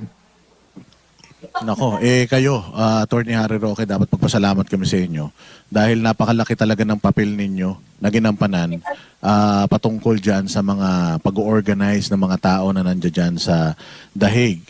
Nakakalungkot lang dahil wala na kayo doon sa Dahig, pero kayo po ba may mga kaibigan pa rin dyan sa Dahig na patuloy pa rin na lumalaban, tumitindig at sumasagot sa mga katanungan ng mga lokal dyan sa Dahig at Europe patungkol kay Pangulong Duterte?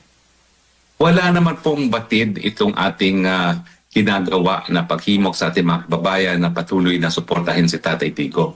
Bagamat ako po ay nawala sa Dahig, narito naman po ako sa Vienna at kung nakita nyo po ilang araw lang nakalipas nung anibersaryo ni Tatay Digong, nagkaroon kami ng malaking kilos protesta, no, na linusob pa kami ng 5 mga loyalista. No? Hindi na natakot na mahigit 100 ang anay namin, 5 lang sila, lumusob sila. No? Pero napakita po namin sa publiko dito sa Austria yung mensahe na talagang minamahal pa rin si Tatay Digong. At patuloy pa rin po ang pagkalap natin ng suporta sa mga Pilipino sa buong Europa. Sa totoo lang, kaya naman po nagkakaroon ng mga napakalaking mga pagtitipon dyan sa Dahig, hindi po dahil sa mga taga-Netherlands. Dahil po yan sa mga Pilipino na gumagastos ng pamasahe, ng hotel para ipakita ang kanilang pagkakaisa kay Tatay Digong dyan sa Dahig. At pagdating nga po ng kanyang kaarawan, hindi po bababa sa 700 ngayong mga Pilipino galing sa Austria, galing sa Germany, galing sa Luxembourg, galing sa Italy, galing sa Belgium ang magtitipon-tipon muli para batiin si Tatay Digong ng happy birthday at iparating ang mensahe na hindi siya nag-iisa. So tuloy-tuloy lang po ang pakikibaka ng mga Pilipino para palayain si Tatay Digong kahit nasan po ako dahil isa naman po mundo ang tinitira natin. Samantalahin na natin yung panahon natin kay Attorney Harry. Tanungin ka na rin namin, Attorney Harry, tungkol sa impeachment ni VP Sara dyan sa Congress. Sa tingin po ba ninyo, mai-impeach si VP Sara sa Congress at pwede nyo din bang reaksyonan kung bakit sa tingin ninyo mali na hindi nag-push forward yung impeachment laban kay Pangulong Marcos? Well, alam niyo po, money talks. So bagamat alam ko mababawasan ang hanay ng susuporta sa impeachment dahil magagaling naman ang radar ng mga politiko no, kung sino talaga sinusuporta ng taong bayan at dahil dyan mababawasan ang numero na mag-iendorso kay VP Sara, ng impeachment laban kay VP Sara, may impormasyon din po ako, galing na rin sa mga dati kong kasama sa Kongreso, na ngayon po pati ang kabuuan ng infrastructure project sa kanilang distrito ay hindi i-release kung hindi pipirma sa impeachment. At sa tingin ko, walang kaduda-duda na dyan sa Kamara, magkakaroon sila ng 105 o kung ano man yung exact figure na 1/3 para tumuloy ang proseso sa Senado. No? At nakakalungkot, syempre ang ginamit pa rin ay kaban ng taong bayan at yung pananakot nga no, na pagkakaitan ng benepisyo ang kanilang mga constituents kung hindi pipirma ng impeachment complaint. Bagamat, ulitin ko po, no, malaki po ang bawas sa hanay ng lalagda dahil marami sa kanila ngayon ay nag-iisip na ng 2028 ayaw makalaban ang susunod na presidente ng Pilipinas. At Pagtanong mo naman dyan sa impeachment ni Marcos, talaga naman pong hinain niya complete na yan para masiguro na hindi na ma-impeach si Marcos na isang taon. No? Dahil alam naman natin walang sustansya at walang katuturan yung hinain na impeachment laban kay Marcos. No? Pero darating at darating din pong araw. Huwag tayo mawalan ng pag-asa. Kung hindi itong taon ito, baka sa susunod na taon.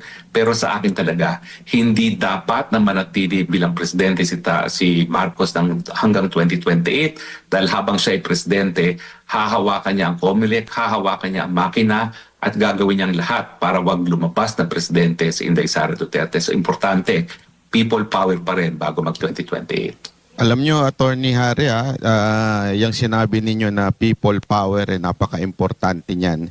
Hindi para lumabag sa batas o maggulo, pero napaka-importante talaga na mag-unite ang lahat ng tao, lalong-lalo na mga followers ni VP Sara Duterte. Kamusta naman po ba sa dahig? Wala na po bang gulo dyan? Mapayapa na po ba dyan at nagkakaisa na sa pagsuporta kay VP Sara Duterte? Alam niyo po, ang karamihan ng supporters talaga na nakikita niyo sa dahig ay galing sa iba't ibang parte ng Europa. Sa totoo lang po, yung mga nagkakagulo sa dahig, mabibilang niyo lang naman yan sa daliri. Pero kung sila lang magpapakita ng suporta, talagang magmumukha pong kawawa si Tatay Digong. Ang suporta po nanggagaling sa buong Europa, sa buong mundo. So, wala pong kinalaman naman dyan kung ano yung mga intriga dyan sa dahig. No? Dahil ang pagmamahal naman kay Tatay Digong ay talagang ramdam sa buong daigdig, lalong-lalo na dito sa Europa. So hindi ko po masyado pinapansin yung mga kaguluhan dyan sa dahig dahil kakaunti lang naman talaga sa mulat-mula ang mga tagahig na nagpupunta sa mga pagtitipon. Mabibilang nga minsan yan sa daliri. Yang nakikita nyo ngayon sa telebisyon ninyo, no? Hindi po mga tagahig yan. Yan po'y taga all over Europe na itong 28 ng Marso ay babalik muli sa dahig para ipakita ang kanilang pagmamahal. Ang pagkakaiba nga lang po, dati-rate kasama ako ng mga taga-Hague, pero sa March 28 kasama ako ng mga taga-Austria at ibang galing sa iba't ibang parte ng Europa. Pero hindi po mabubuo ang ganyang kalaking crowd dahil dyan po, naalala ko po yung okasyon na yan, talagang kakaunti lang po mga taga-Hague dyan. Yan po talaga ay yung hanay ng mga Pilipinong nagmamahal all over Europe. Ayan. Alam nyo kasi, Attorney, kami po nananawagan kami, mga banateros, na magkaisa na po tayo. Normal lang naman magkaroon ng pinagkaiba-ibang pananaw sa iba't ibang bagay. Pero siguro itong pagkakataon nito, tama na magkaisa na po tayo para sa suporta kay VP Sara Duterte. At ako naniniwala, mga partners, si Attorney Harry Roque ang isa sa mga susi para magkaisa-isa ho ang lahat ng supporters.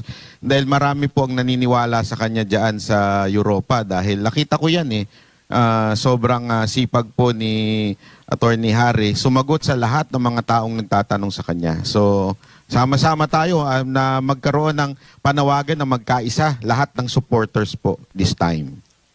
Ang sarap pa magluto. Ang sarap pa magluto niyan ni Attorney Harry. Oh, yung palabok ni Attorney Harry, masarap yan. Sige po. Ang mensahe lang naman po natin, isa lang po ang ating pinaglalaban, ang bansang Pilipinas, at ang solusyon para magkaroon ng lunas ang mga problema ng Pilipinas, tanggalin ang mga Marcoses. Yan po talaga ang ating mensahe. Sangayon din kami dyan. Sana nga magkaroon na ng himala. Kailangan talaga natin ng himala. Anyway. Mabalik tayo doon sa Congress. Itatanong ko lang kay Attorney Harry. Kasi meron silang, yung sa SALN ni VP Sara. Sinagot na rin ito ni VP Sara na hindi sila po pwedeng mag-akusa sa akin ng ill-gotten wealth kung wala silang specific na ninakaw kong, halimbawa, property na sasabihin nilang ninakaw ko. Hindi sila pwedeng basta-basta magsabi na nakaw na yaman yan. Kailangan specific kung anong ari-arian yung ninakaw. So, sinusupina nila yung mga bank records ni VP Sara dito sa impeachment, sa Justice Committee. Sa tingin po ba ninyo, wala talagang ebidensya na magpapatunay na si VP Sara ay may nakaw na yaman? Well, parang sa ICC rin po yan. Sinasabi nila na kriminal si Tatay Digong pero nag-a-advertise pa sila ngayon para sa mga tatayong testigo. No? Wala po yung pagkakaiba doon sa ginagawa ng ICC kay Tatay Digong. Ang pagkakaiba lang, sabi ng mga congressmen, sufficient informant substance ang impeachment complaint, pero at the same time, nagkukumahog sila na makakaalap ng ebidensya galing nga sa mga bank records at sa AMLAC. Kung totoong sufficient in substance yan, bakit kinakailangan pa nilang isupina ang mga bank records at pilitin ng AMLAC na matumistigo? Dapat kasi yan, bago nagbutuhan na sufficient in substance, ipinakita na ebidensya labang kay Inday Sara na hindi naman nila ginawa.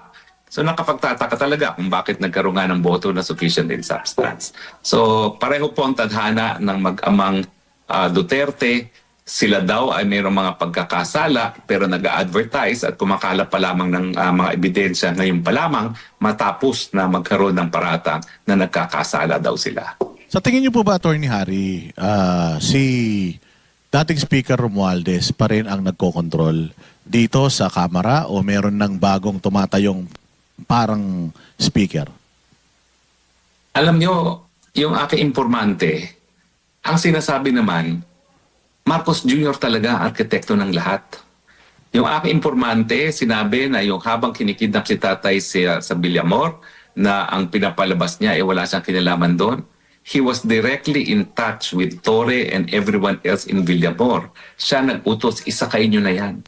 So, sa totoo lang po, maski si Martin Romualdez dapat talaga paparusahan din, ang talagang nag-uutos, walang iba kundi ang presidente. Kaya nga pong sinasabi natin, ang punot dulo ng lahat ng problema ng bayan, kasama ng problema ng korupsyon, ay ang presidente mismo. Darating siguro ang panahon na maiipit na itong presidente na ibabaling niya ang sisi sa iba, gaya ng ginawa niya na pagbaling ng sisi kay Zaldico dahil kinakailangan niya ng fall guy. At hindi rin ako magtataka kung darating ang punto na yung sarili niyang pinsan ay gagawin niyang fall guy para hindi mabaling sa kanyang sisi. Pero wag po tayo magkakamali. Ang lahat ng pag-utos pagdating sa pagnanakaw sa kaban ng bayan nang galing kay Marcos Jr. Siya ang autor ng plano na patanggalin si Inday Sara Duterte dahil noon pa man, nakaplano na yan dahil alam nila na hindi po pwedeng manatiling malakas ang mga Duterte dahil sila forever maging banta sa kagustuhan nilang Marcos 2.0 na Marcos forever. Lahat po yan ang mastermind, Marcos Jr. pa rin. Yun, mga banateros, meron ba tayong huling mensahe kay Attorney Harry bago tayo hingin ng mensahe ni Attorney Harry sa mga Pilipino? Ako may tanong pa ako eh. Ano tanong mo? Yung tumulo yung sipon, Attorney Harry Roque, kamakailan lang. Well, talagang, di ba naalala nyo, sinabi naman ni Tatay Digong, malalaman mo kung sino ang addict sa cocaine, yung patulo, yung walang pigil ang tulo ng uhog, o di ba? Sinabi naman ni Tatay Digong yan, miskin di doktor si Tatay Digong, no? At saka wala talagang kahit ano naman ang basahin mong libro, pag marami kang sinisinghot sa ilong, yan ang natural na nangyayari sa ilong mo, no? Patuloy ang tulo ng uhog. Tingnan nyo, isang malapit sa kanya, ganyan din, na palagi niyang kasama, na miyembro rin ng kanyang gabinete, na talagang di umano kasama niya sa mga good type na ganyan, no? Pareho sila, tulo ang uhog. Pero, Attorney, tanong, ilong lambu ba may tulo? Na sipon? Ewan ko, tubig. Mag-ingat sa tubig. Minsan, delikadong tubig. May tanong ka pa. Hindi, Jay, kasi baka baka mamaya may intel. Kasi may intel si Attorney Harry sa Congress. Baka may intel din siya, kaya nagpunta sa Amerika. Meron ba kayong mga gustong ikwento sa amin, Attorney? O gusto nyo off-air? Hindi lang interview, kinakwento na ni Dean ni Dean Chase pero hindi nga pinipick up ng mainstream media na-identify na niya kung sino yung tubig. Pero hanggang ngayon, hindi ginagalaw ng mainstream media. Mabuti na lang, meron social media at nalalaman ng taong katotohanan na mahilig sa tubig. Bukod sa pulburon. Ayan, isang tanong pa patungkol din dito sa impeachment. Alam naman natin na marami pang mga congressman. Kaya ako naitanong pala kanina yung kung si Martin Romualdez pa din ba ang may control o meron na within sa grupo din nila yung nagko-control. Parang malaki yung chances na ma-impeach ulit si VP Sara sa Kamara. So pag ito ba na-transmit dyan sa Senado, ano sa tingin ninyo yung magiging scenario? And nakita nyo na rin naman siguro yung listahan ng mga abogado ni VP Sara. Kung sakaling yan ay mapunta sa impeachment court, ano ang pwedeng i-expect ng mga kababayan natin? Well, asahan nila na padadala sa dahig itong si Bato at saka si Bongo para mabawasan ng hanay na susuporta kay VP Sara. Asahan na rin nila na ipakukulong si Cheese, si Jinggoy at si Joel dahil alam mo naman kabahagi rin ng siyam ng minorya ng Senado. Pero ang hindi nila masisiguro, ano magiging reaksyon ng taong bayan?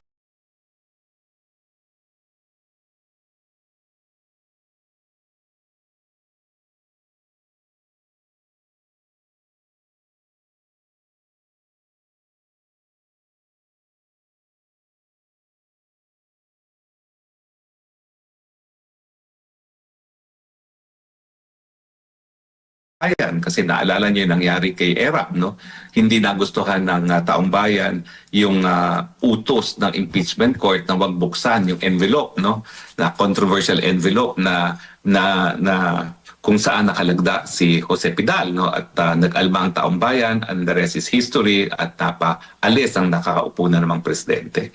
So wag lang sila magsisiguro na hindi magagalit ang taong bayan. Pero sigurado ako ngayon na gagawin nilang lahat para makuhang numero sa Senado. Hindi lang sila sigurado paano ang reaksyon ng taong bayan na po pwede talagang magkaroon na naman ng people power pag sila ay nagkamali. Pero kung magiging patas ang Senate, nandiyan ng impeachment, itong mga abogado na ipiniresenta ni VP Sara Duterte, how do you think they will perform? Pagdating sa, kasi 3 Alam years niyo na naman, 3 years na silang unang-una. ready 3 years na silang ready Oo. dito sa impeachment na ito. Unang-una, dapat kasi ebidensya ang magsasalita. Ano bang ebidensya nila? 125 confidential pa na sinabi naman ng COA walang problema. Sino pa magsasabi na nagnakaw si taong bayan ay sinasabi na nga ng COA walang problema sa paggastos ng pera ng Office of the Vice President? Isa sa pinakamagaling nga ang mga report na sinasampa o sinasumite ng Office of the Vice President. Pangalawa, si Madriaga. Bakit ka naman maniniwala sa gaya ni Madriaga na talaga namang ang tanging niyang ebidensya na siya ay bagman ay larawan ng oath-taking ni VP Sara? So, wala po talaga yan. So kung ebidensya pag-uusapan, pag-aksaya ng panahon at pera ng taong bayan, yung sinusulong na impeachment. Pero alam naman natin na talagang politika ang impeachment, kaya magkano rin, no? Kinakailangan, wag din kakalimutan ng mga senador dahil politika nga ang impeachment, po pwede rin sila ang maging target ng hagupit ng taong bayan pag sila'y nagkamali. Ayun, mensahe nyo sa ating napakagaling na attorney, pero unahan ko na. Attorney, laban lang ha. Huwag kayong mawawalan ng loob at patuloy namin kayong ipapanalangin. At kung nalungkot kayo, text lang kayo, pupunta ako dyan, may dalang humba. Tapos, magiinuman tayo ng kape. Yo. Yan, sama-sama tayo dyan. Okay, sige. Kasi may pangako sa akin si attorney. Uy, ano yan? Ipagluluto niya ako, hindi niya ako Yun. na ipagluto. Sana all, Yes, tikman ko yung yes. palabok niya. Napakasarap ng Last palabok time ni kasi Atty. kumain Harry. tayo sa restaurant na hindi naman masarap. Mas masarap ang luto ko dyan. Pag natikman mo, luto ko, di ka nakakain sa restaurant. Sige. Pero mga kababayan talaga, no? Alam mo, bago pa nagkaroon ng putukan sa gitnang silangan, tapakatindi na ng pagsubok na hinaharap natin. Pareho pa rin pong problema. Mataas ang presyo ng bilihin, kulang ang sahod, kagutuman. Lalo lang po lalala ngayon dahil sa gitnang silangan. Ang tanong ko, hanggang kailan kayo magtitiis? Hanggang kailan kayo magpapasensya? Malinaw na po, wala na tayong maaasahan sa isang presidente na bangat. Sa isang presidente na nais lamang ay magpayaman dahil nasa dugo na niya ang pagiging magnanakaw. Kailan pa kayo gagalaw? Kung huli na ba ang lahat? Bigyan naman po natin ng konting pag-asa ating mga kabataan. Nasa ating kamay po ang kapangyarihan na tanggalin sa pwesto ang presidenteng wala ng silbi sa ating pangnasyonal na interes. Gawin na po natin ang ating katungkulan, gawin na po natin ang ating obligasyon sa mga susunod na henerasyon. Please lang po, tanggalin na po natin ang Marcos sa ating gobyerno. Maraming salamat po, Atty. Harry Roque. Alam namin na ikaw ay busy at sigurado nagluluto ka na naman dyan. Maraming salamat sa iyong Salamat po. pagsagot sa aming kahilingan na kayo ay ma-interview dito sa Vox Populi. Sana po sa uulitin. Yun, thank you. Okay po. Maraming salamat po. Maraming Buhay salamat din kayo. po. Have a great day. Nako. Yun. Pero mga partner ha, kanina ko pa napapansin eh. Ba't ang bango mo ngayon? Ako ba? Oh, ikaw eh. Hiling ako yun, hiling ako. Hindi mo ba yun? bakit nga? Bakit? Nalala ko sa kwento. Bakit Ano yan? nakalala kayo niya? Ako yung close up naman. Yun yan. Oh, yun yan. Diamonds Essentials. Uy. No? Ano ba yan? Tingnan ko nga. Ito yung sabon? Ano Sabon ba yan? yan? Sabon? Buksan mo. Ay! Oy, Ay, pabango. pangmayaman, no? Pangmayaman. Ano? Oh. Sige nga, spray mo. Uy! Ang bango! Ang bango! Ay, grabe. Ang bango! Ay? Parang... Ang bango! Well, saan makaka-order niyan? Saan nakaka-order niyan? Ano niya lang po sa Facebook, Diamond Essential. Diyan po kayo Ang makaka-order. bango niya, sobrang bango niya. Ang sarap. At saka ano to kakaiba ito. Pwede sa buhok, di ba? Meron din sa di ba? Sa buhok. Oo. Ito, all around na to. All in na. Buhok. Talaga? Oo, sa katawan, sa pisngi. Paano to? Pwede, Walang buhok to. Ulo ng pala. pwede nga rin yan mouthwash eh. I-spray mo. Talaga? Oo, subukan mo. Pwede pa.